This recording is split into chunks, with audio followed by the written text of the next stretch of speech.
शुरू किया जाए मेरे ख्याल 4 बज गए। एक मिनट रहिंदा जी, हो गए 4 बज गए, बस ठीक है जी।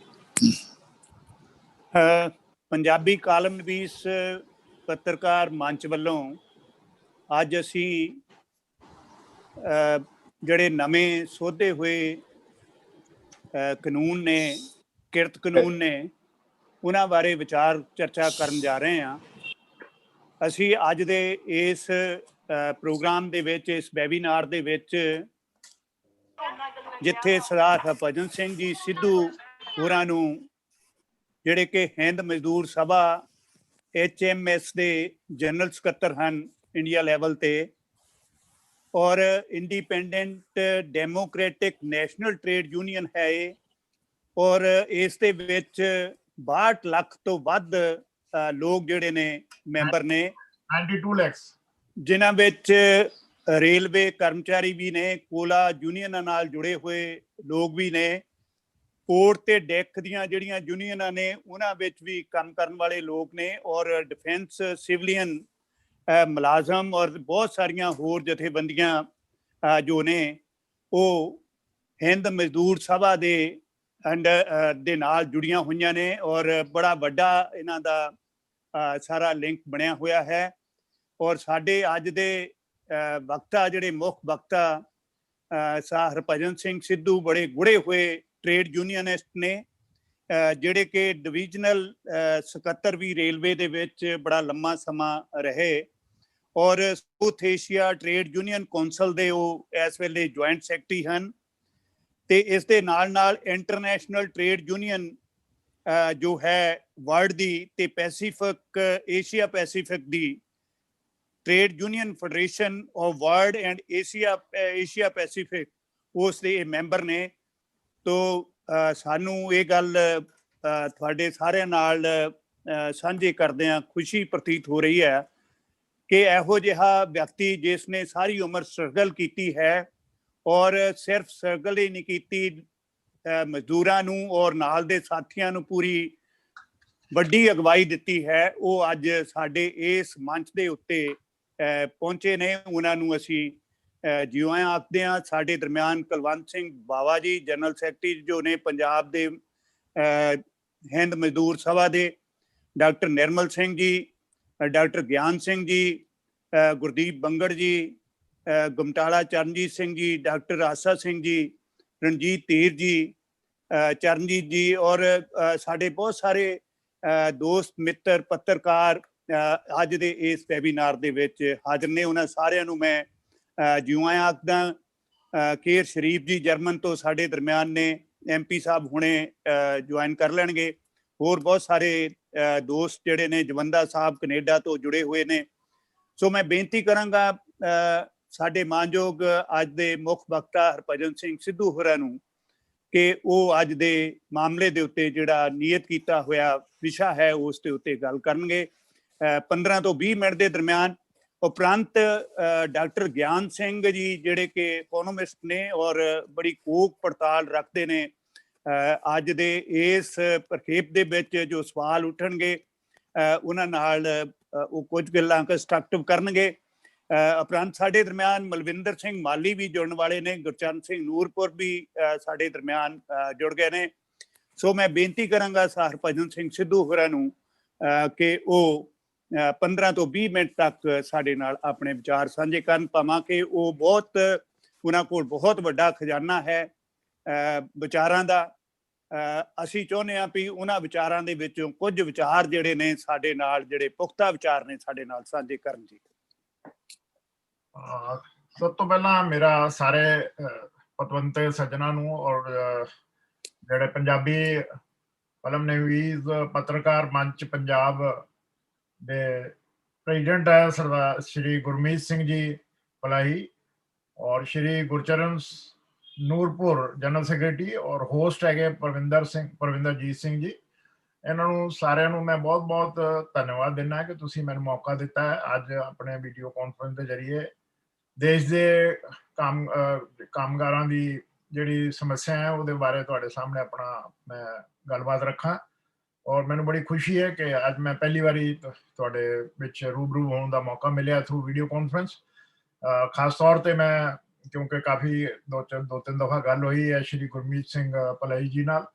ਔਰ ਅੱਜ ਜਿਹੜਾ ਤੁਸੀਂ ਇਹਦਾ ਵਿਸ਼ੇ ਰੱਖਿਆ ਹੈ ਉਹ ਬਹੁਤ ਹੀ ਇੰਪੋਰਟੈਂਟ ਹੈ ਸਾਡੇ ਦੇਸ਼ ਵਾਸਤੇ ਨਹੀਂ, ਦੁਨੀਆ ਦੇ ਜਿੰਨੇ ਵੀ EMPLOYEES ਹੈਗੇ ਆ, ਕਾਮਗਾਰ ਹੈਗੇ, ਉਹਨਾਂ ਵਾਸਤੇ ਬਹੁਤ ਹੀ ਇੰਪੋਰਟੈਂਟ ਇਸ਼ੂ ਹੈ। ਜਿਸ ਤਰ੍ਹਾਂ ਕਿ ਤੁਹਾਨੂੰ ਸਾਰਿਆਂ ਨੂੰ ਜਾਣਕਾਰੀ ਹੈ ਕਿ ਸਾਡਾ ਦੇਸ਼ ਹੀ ਨਹੀਂ, ਪੂਰੀ ਦੁਨੀਆ ਜਿਹੜੀ ਮਹਾਮਾਰੀ ਹੈ ਕੋਰੋਨਾ, ਉਸ ਤੋਂ ਪੀੜਿਤ ਹੈ, ਉਸ ਤੋਂ ਗ੍ਰਸਤ ਹੈ। ਔਰ ਇਹ ਕਿਸੇ ਨੂੰ ਅੰਦਾਜ਼ਾ ਨਹੀਂ ਸੀਗਾ, ਕੋਈ ਫੋਰਕਾਸਟ ਨਹੀਂ ਸੀ ਇਹਦੀ। ਸੁਣਿਆ ਸੀਗਾ ਅਸੀਂ ਪਿਛਲੇ ਸਾਲ COVID-19 ਦੇ ਚਾਈਨਾ ਦੇ ਅੰਦਰ ਇੱਕ ਵੂਹਾਨ ਸਿਟੀ ਚਾਈਨਾ ਕੰਟਰੀ ਦੀ ਜਿਹੜੀ ਪੋਲਿਟ ਬਿਊਰੋ ਹੈ, ਉੱਥੋਂ ਦੀ ਗਵਰਨਮੈਂਟ ਹੈ, ਉਹ ਇੱਕੋ ਹੀ ਸ਼ਹਿਰ ਦੇ ਅੰਦਰ ਉਹਨੂੰ ਕਨਫਾਈਨ ਕਰਕੇ ਉਹਨਾਂ ਨੇ ਕੰਟਰੋਲ ਕੀਤਾ ਹੈ।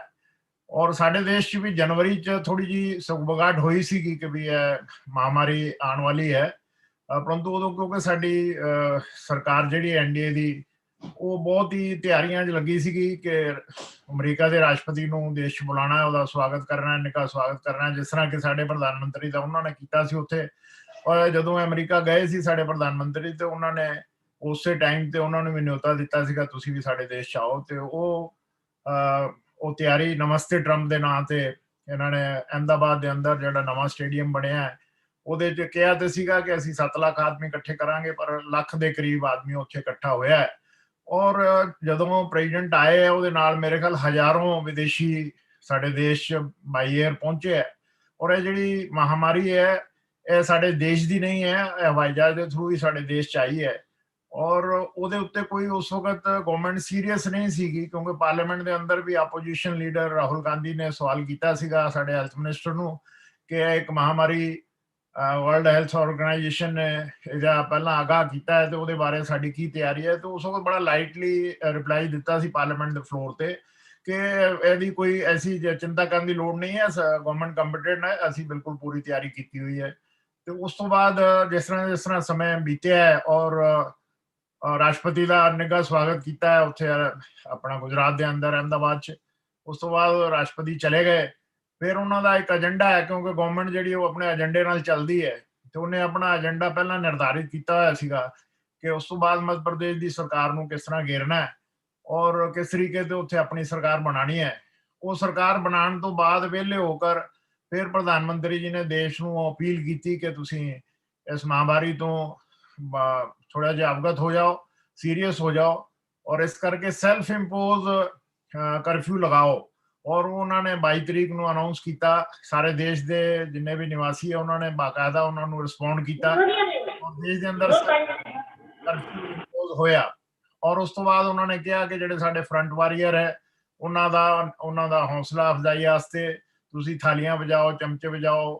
ਫਿਰ ਉਸ ਤੋਂ ਬਾਅਦ ਕਿਹਾ ਉਹਨਾਂ ਨੇ ਕਿ ਦੀਏ ਜਲਾਓ, ਟਾਰਚਾਂ ਜਲਾਓ। ਲੋਕਾਂ ਨੇ ਦੀਵਾਲੀ ਵੀ ਮਨਾਈ।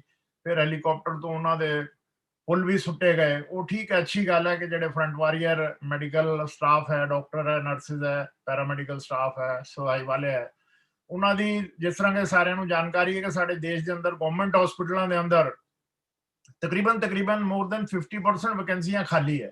ਨਾ ਤੇ ਡਾਕਟਰ ਔਨ ਰੋਲ ਹੈਗੇ ਆ, ਵੈਕੈਂਸੀਆਂ ਉਹਨਾਂ ਦੀ ਰਿਕਰੂਟਮੈਂਟ ਨਹੀਂ ਹੋ ਰਹੀ, ਜਾਂ ਕੰਟਰੈਕਟ ਤੇ ਹੈਗੇ ਆ, ਜਾਂ ਜਿਹੜਾ ਨਰਸਿਸ ਹੈ, ਫਾਰਮਾਸਿਸਟ ਹੈ, ਸਫਾਈ ਵਾਲੇ ਹੈ, ਦੂਸਰਾ ਜਿਹੜਾ ਸਟਾਫ ਹੈ ਉਹ ਵੀ 50% ਤੋਂ ਜ਼ਿਆਦਾ ਜਾਂ ਤਾਂ ਰਿਟਾਇਰ ਹੋਣ ਤੋਂ ਬਾਅਦ ਭਰਿਆ ਨਹੀਂ ਗਿਆ ਜਾਂ ਪੋਸਟਾਂ ਸਰੈਂਡਰ ਕਰਤੀਆਂ ਗਈਆਂ, ਪ੍ਰਾਈਵੇਟਾਈਜ਼ ਕਰਤੀਆਂ ਗਈਆਂ ਸਾਰੀਆਂ। ਔਰ ਗਵਰਨਮੈਂਟ ਦਾ ਕਿਉਂਕਿ ਏਜੰਡਾ ਹੈ ਕਿ ਵੀ ਇਹ ਸਾਰਾ ਜਿੰਨਾ ਵੀ ਪਬਲਿਕ ਯੂਟਿਲਿਟੀ ਸਰਵਿਸ ਹੈਗੀ ਹੈ ਇਹਨੂੰ ਸਾਰੇ ਨੂੰ ਆਫਲੋਡ ਕਰ ਦਿਓ। ਕਿਉਂਕਿ ਥੋੜਾ ਜਿਹਾ ਮੈਂ ਤੁਹਾਡਾ ਧਿਆਨ ਪਿੱਛੇ ਲੈ ਜਾਵਾਂਗਾ, ਜਦੋਂ ਸਰਕਾਰ ਬਣੀ ਸੀ 14 ਚ ਇਲੈਕਸ਼ਨ ਡਿਕਲੇਅਰ ਹੋਇਆ ਸੀਗਾ ਤੇ ਫਿੱਕੀ ਜਿਹੜਾ EMPLOYER ਦਾ ਬਹੁਤ ਵੱਡਾ ਇੱਕ ਆਰਗੇਨਾਈਜੇਸ਼ਨ ਹੈ ਇੰਡੀਆ ਦਾ, ਉਹਨਾਂ ਨੇ ਪ੍ਰਧਾਨ ਮੰਤਰੀ ਨੂੰ ਆਪਣੇ ਜਨਰਲ ਕੌਂਸਲ ਮੀਟਿੰਗ ਦੇ ਅੰਦਰ ਇਨਵਾਈਟ ਕੀਤਾ ਸੀਗਾ। ਤੇ ਉੱਥੇ ਪ੍ਰਧਾਨ ਮੰਤਰੀ ਨੇ ਇਹ ਘੋਸ਼ਣਾ ਕੀਤੀ ਸੀਗੀ ਕਿ ਤੁਸੀਂ ਮੈਨੂੰ ਮਦਦ ਕਰੋ ਔਰ ਅਗਰ ਤੁਹਾਡੀ ਮਦਦ ਨਾਲ ਮੈਂ ਪਾਵਰ 'ਚ ਆ ਗਿਆ ਤੇ ਮੈਂ ਤੁਹਾਨੂੰ ਇਹ ਆਸ਼ਵਾਸਨ ਦੇਣਾ ਹੈ ਕਿ ਗਵਰਨਮੈਂਟ ਹੈ, ਉਹ ਜਿਹੜਾ ਵਰਲਡ ਬੈਂਕ ਦਾ ਇੱਕ ਸਲੋਗਨ ਹੈ, ਉਹ ਹਰੇਕ ਕਰਜ਼ਾ ਲੈਣ ਵਾਲੇ ਨੂੰ ਪਹਿਲਾਂ ਉਹ ਦੱਸਦੇ ਆ, ਪੜ੍ਹਾਉਂਦੇ ਆ ਕਿ government has no business to run the business, government has to give the governance only.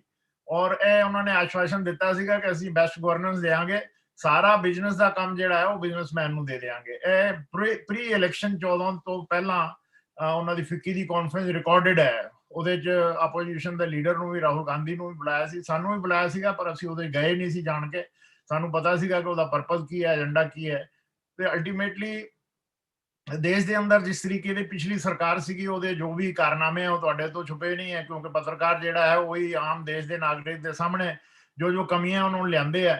ਉਸ ਵਕਤ ਦੇਸ਼ ਦੇ ਸਾਹਮਣੇ ਲਿਆਇਆ ਗਿਆ ਸੀਗਾ ਵੀ ਗਵਰਨਮੈਂਟ ਜਿਹੜੀ ਹੈ ਉਹ ਕੰਪੀਟੈਂਟ ਨਹੀਂ ਹੈ, ਉਹ ਬਿਲਕੁਲ ਕੈਪੇਬਲ ਨਹੀਂ ਹੈ ਕਿ ਦੇਸ਼ ਦੇ ਅੰਦਰ ਐਡਮਿਨਿਸਟ੍ਰੇਸ਼ਨ ਨੂੰ ਸਹੀ ਢੰਗ ਨਾਲ ਚਲਾਉਣ ਨਾਲ ਕਰਪਸ਼ਨ ਬਹੁਤ ਵੱਧ ਗਈ ਹੈ। ਕੋਲਗੇਟ ਘੁਟਾਲਾ ਹੋ ਗਿਆ ਜੀ,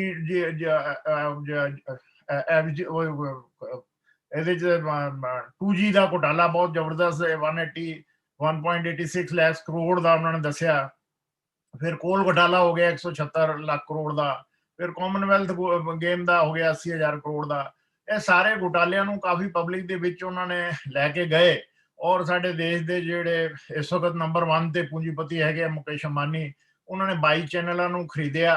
ਕਾਂਗਰਸ ਤੋਂ ਨਾਰਾਜ਼ ਹੋ ਕੇ ਸਾਰਿਆਂ ਨੇ ਬੀਜੇਪੀ ਜੁਆਇਨ ਕੀਤੀ। ਰਾਉਂਡ ਦੀ ਕਲੌਕ 24 ਘੰਟੇ ਉਹਨਾਂ ਨੇ ਥਰੂ ਜਿਹੜੇ ਉਹਨਾਂ ਦਾ ਜਿਹੜਾ ਚੈਨਲ ਸੀਗੇ ਉਹਨਾਂ ਤੋਂ ਹਰ ਦੇਸ਼ ਦੇ ਨਾਗਰਿਕ ਨੂੰ ਦੱਸਣ ਦੀ ਕੋਸ਼ਿਸ਼ ਕੀਤੀ ਕਿ ਕਾਂਗਰਸ ਗਵਰਨਮੈਂਟ ਜਿਹੜੀ ਹੈ ਉਹ ਹੁਣ ਫੇਲ ਹੋ ਚੁੱਕੀ ਹੈ ਔਰ ਮਹਿੰਗਾਈ ਕੰਟਰੋਲ ਨਹੀਂ ਹੋ ਰਹੀ ਹੈ, ਭ੍ਰਿਸ਼ਟਾਚਾਰ ਬਿਲਕੁਲ ਆਸਮਾਨ ਛੂ ਰਿਹਾ ਹੈ। ਇਸ ਕਰਕੇ ਇਹਨਾਂ ਨੂੰ ਬਦਲਣਾ ਬਹੁਤ ਜ਼ਰੂਰੀ ਹੈ ਔਰ ਬੇਰੁਜ਼ਗਾਰੀ ਬਹੁਤ ਜ਼ਿਆਦਾ ਵੱਧ ਗਈ ਹੈ ਤੇ ਇਸ ਕਰਕੇ ਲੋਕਾਂ ਨੇ ਵੀ ਮਨ ਬਣਾ ਲਿਆ ਕਿ ਵੀ ਇਹਨਾਂ ਨੂੰ 10 ਸਾਲ ਹੋ ਗਏ ਤੇ ਉਹਨਾਂ ਨੇ ਨਵੀਂ ਗਵਰਨਮੈਂਟ ਬੀਜੇਪੀ ਦੇ ਜਿਹੜੇ ਕੈਂਡੀਡੇਟ ਸਾਡੇ ਮਾਨਯ ਪ੍ਰਧਾਨ ਮੰਤਰੀ ਜੀ, ਉਹਨਾਂ ਨੇ ਕੈਂਡੀਡੇਟ ਡਿਕਲੇਅਰ ਕਰਕੇ ਪੂਰੇ ਦੇਸ਼ ਦੇ ਅੰਦਰ ਪੂੰਜੀਪਤੀਆਂ ਦੇ ਸਹਿਯੋਗ ਨਾਲ ਦੇਸ਼ ਦੇ ਆਮ ਨਾਗਰਿਕ ਨੂੰ ਵੋਟ ਪਾਉਣ ਵਾਸਤੇ ਤਿਆਰ ਕੀਤਾ।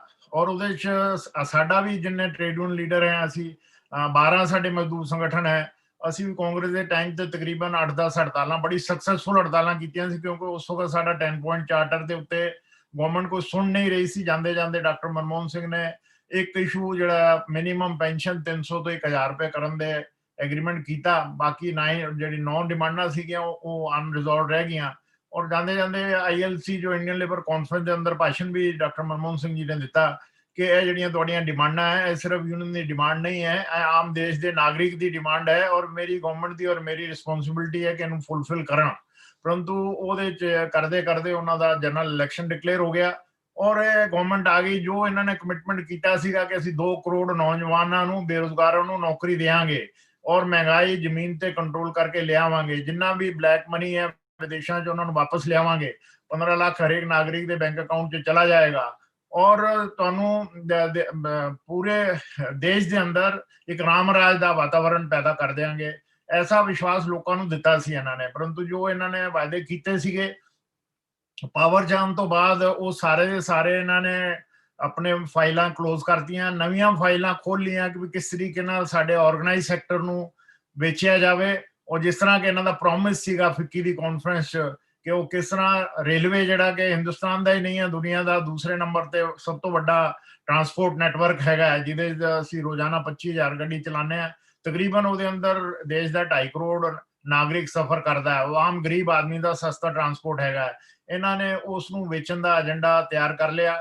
ਹੁਣ ਆਲਰੇਡੀ ਇਹਨਾਂ ਨੇ ਜਦੋਂ ਉਹਨੇ ਮਹਾਮਾਰੀ ਚੱਲੀ ਹੈ ਔਰ ਇਸ ਮਹਾਮਾਰੀ ਦੇ ਅੰਦਰ ਵਿਦਆਊਟ ਕੋਈ ਤਿਆਰੀ ਨਹੀਂ ਸੀ ਗਵਰਨਮੈਂਟ ਦੀ, ਇੱਕਦਮ ਸਡਨਲੀ ਅਨਾਉਂਸ ਕਰਤਾ 24 ਤਰੀਕ ਨੂੰ ਕਿ ਜੀ ਕੱਲ ਤੋਂ ਪੂਰੇ ਦੇਸ਼ ਦੇ ਅੰਦਰ ਲਾਕਡਾਊਨ ਹੋ ਗਿਆ, ਕਰਫਿਊ ਲੱਗ ਗਿਆ, ਕੋਈ ਘਰੋਂ ਨਿਕਲ ਨਹੀਂ ਸਕਦਾ, ਫੈਕਟਰੀਆਂ ਬੰਦ ਹੋ ਗਈਆਂ, ਦਫ਼ਤਰ ਬੰਦ ਹੋ ਗਏ, ਸਾਰੀ ਇੰਡਸਟਰੀਆਂ ਕਲੋਜ਼ ਡਾਊਨ ਹੋ ਗਈਆਂ ਔਰ ਤਕਰੀਬਨ ਇਨਫਾਰਮਲ ਸੈਕਟਰ ਦੇ ਅੰਦਰ 40 ਕਰੋੜ ਤੋਂ ਜ਼ਿਆਦਾ ਵਰਕਰ ਕੰਮ ਕਰਦਾ ਹੈ। ਉਹ ਜਸਟ ਲਾਈਕ ਕੈਦੀ ਹੋ ਗਿਆ ਸਾਡੇ ਦੇਸ਼, ਆਪਣੇ ਆਜ਼ਾਦ ਦੇਸ਼ ਦੇ ਅੰਦਰ।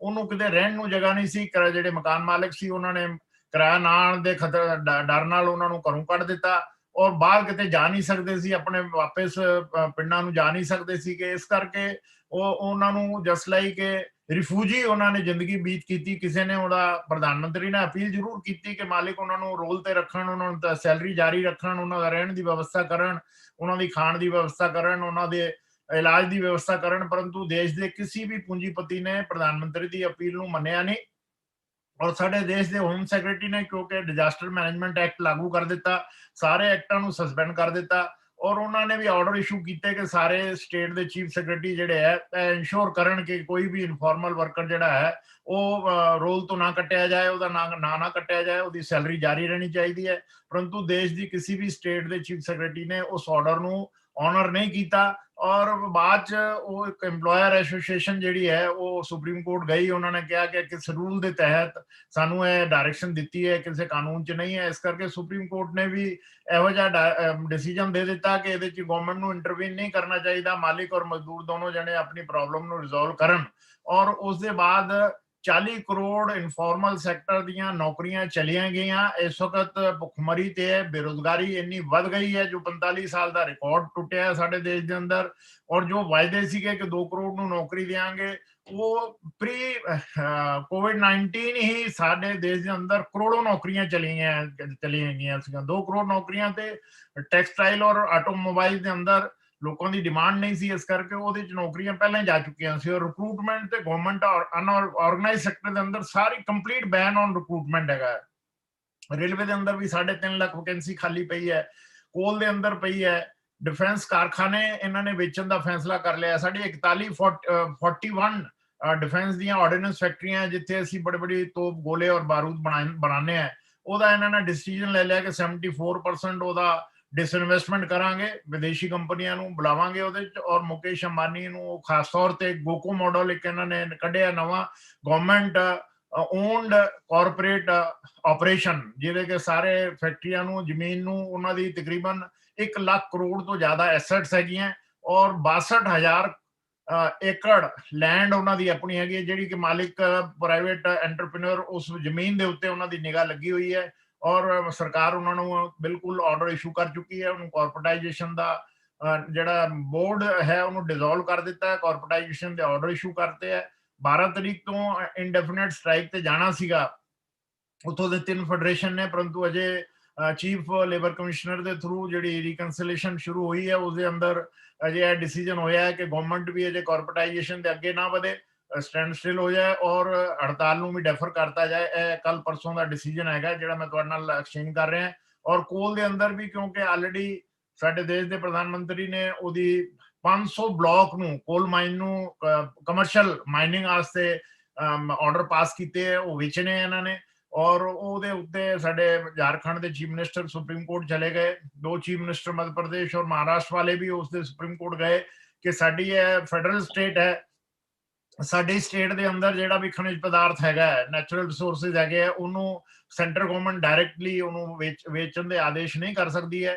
ਤੇ ਇਸ ਕਰਕੇ ਉਹਦੇ ਉੱਤੇ ਵੀ ਸਾਡੇ ਕੋਲ ਦੀਆਂ ਜਿੰਨੀਆਂ ਵੀ 5 ਵੱਡੀਆਂ ਫੈਡਰੇਸ਼ਨ ਹੈ ਉਹਨਾਂ ਨੇ 3 ਦਿਨ ਦੀ ਹੜਤਾਲ 4 ਜੁਲਾਈ ਨੂੰ ਪੂਰੇ ਦੇਸ਼ ਦੇ ਅੰਦਰ ਕੀਤੀ ਔਰ 100% ਹੜਤਾਲ ਪਹਿਲੀ ਦਫਾ ਦੇਸ਼ ਦੀ ਆਜ਼ਾਦੀ ਤੋਂ ਬਾਅਦ ਕੋਲ ਮਾਈਨਸ ਦੇ ਅੰਦਰ ਜਿਹੜੀ ਹੈ ਇਸ ਇੰਨੀ ਸਕਸੈਸ ਹੜਤਾਲ ਹੋਈ ਹੈ। ਪਰੰਤੂ ਗਵਰਨਮੈਂਟ ਬਿਲਕੁਲ ਐਡਾਮੈਂਟ ਹੈ, ਗਵਰਨਮੈਂਟ ਨੇ ਬਿਲਕੁਲ ਆਪਣੇ ਏਜੰਡੇ ਦੇ ਹਿਸਾਬ ਨਾਲ ਚੱਲ ਰਹੀ ਹੈ।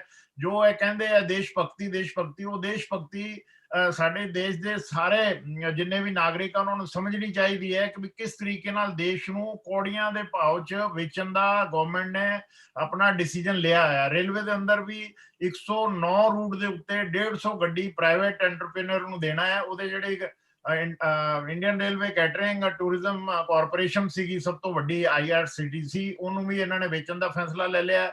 ਜਿਹੜਾ ਸਾਡਾ ਕੰਟੇਨਰ ਸਰਵਿਸ ਹੈ ਕਾਰਪੋਰੇਸ਼ਨ ਸੀਗਾ ਇੰਡੀਅਨ ਰੇਲਵੇ ਦਾ, ਪ੍ਰੋਫਿਟ ਮੇਕਿੰਗ ਸੀਗਾ, ਉਹਨੂੰ ਵੀ ਆਲਰੇਡੀ ਵੇਚਣ ਦਾ ਇਹਨਾਂ ਨੇ ਡਿਸੀਜਨ ਲੈ ਲਿਆ ਹੈ। ਬੋਰਡ ਦੇ 12 ਮੈਂਬਰਾਂ ਨੂੰ ਰਿਡਿਊਸ ਕਰਕੇ 8 ਤੋਂ 5 ਕਰ ਦਿੱਤੇ, 3 ਬਾਹਰੋਂ ਲਿਆਣਗੇ ਆਪਣੇ ਜੋ ਵੀ ਹੈ ਗਵਰਨਮੈਂਟ ਜਿੱਥੋਂ ਵੀ, ਜਿਸ ਤਰ੍ਹਾਂ ਜੁਆਇੰਟ ਸੈਕਟਰੀ ਇਹਨਾਂ ਨੇ ਰਿਕਰੂਟ ਕੀਤੇ ਹੈ ਵਿਦਆਊਟ UPSC, ਉਹ ਵੀ ਆਪਣੇ ਪਾਰਟੀ ਦੇ ਆਦਮੀਆਂ ਨੂੰ 3 ਬਾਹਰ ਦੇ ਮੈਂਬਰ ਬੋਰਡ ਉਹਦੇ 'ਚ ਰੱਖਣਗੇ। ਔਰ 200 ਆਫੀਸਰ ਸੀਗਾ ਰੇਲਵੇ ਬੋਰਡ 'ਚ, ਉਹਨੂੰ ਘਟਾ ਕੇ 150 ਕਰ ਦਿੱਤਾ ਹੈ, 50 ਆਫੀਸਰਾਂ ਨੂੰ ਬਾਹਰ ਟ੍ਰਾਂਸਫਰ ਕਰ ਦਿੱਤਾ ਹੈ। ਇਸ ਤਰ੍ਹਾਂ ਹੀ ਸਾਡੇ ਤਕਰੀਬਨ 600 ਸਟੇਸ਼ਨਾਂ ਨੂੰ ਡਿਵੈਲਪਮੈਂਟ ਦੇ ਨਾਂ ਦੇ ਉੱਤੇ ਇੰਡੀਅਨ ਰੇਲਵੇ ਦੇ ਉਹਨਾਂ ਨੂੰ ਇਹਨਾਂ ਨੇ ਵੇਚਣਾ।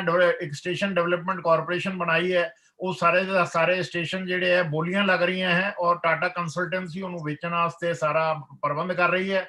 ਔਰ ਉਹਦੇ ਅੰਦਰ ਸਾਡਾ ਹਬੀਬਗੰਜ ਸਟੇਸ਼ਨ ਹੈ ਜਿਹੜਾ ਭੋਪਾਲ ਤੋਂ ਨੈਕਸਟ ਸਟੇਸ਼ਨ ਹੈਗਾ, ਉਹ 350 ਕਰੋੜ ਤੇ 46 ਈਅਰ ਦੇ ਉੱਤੇ ਲੀਜ਼ ਤੇ ਦਿੱਤਾ ਗਿਆ ਸੀਗਾ।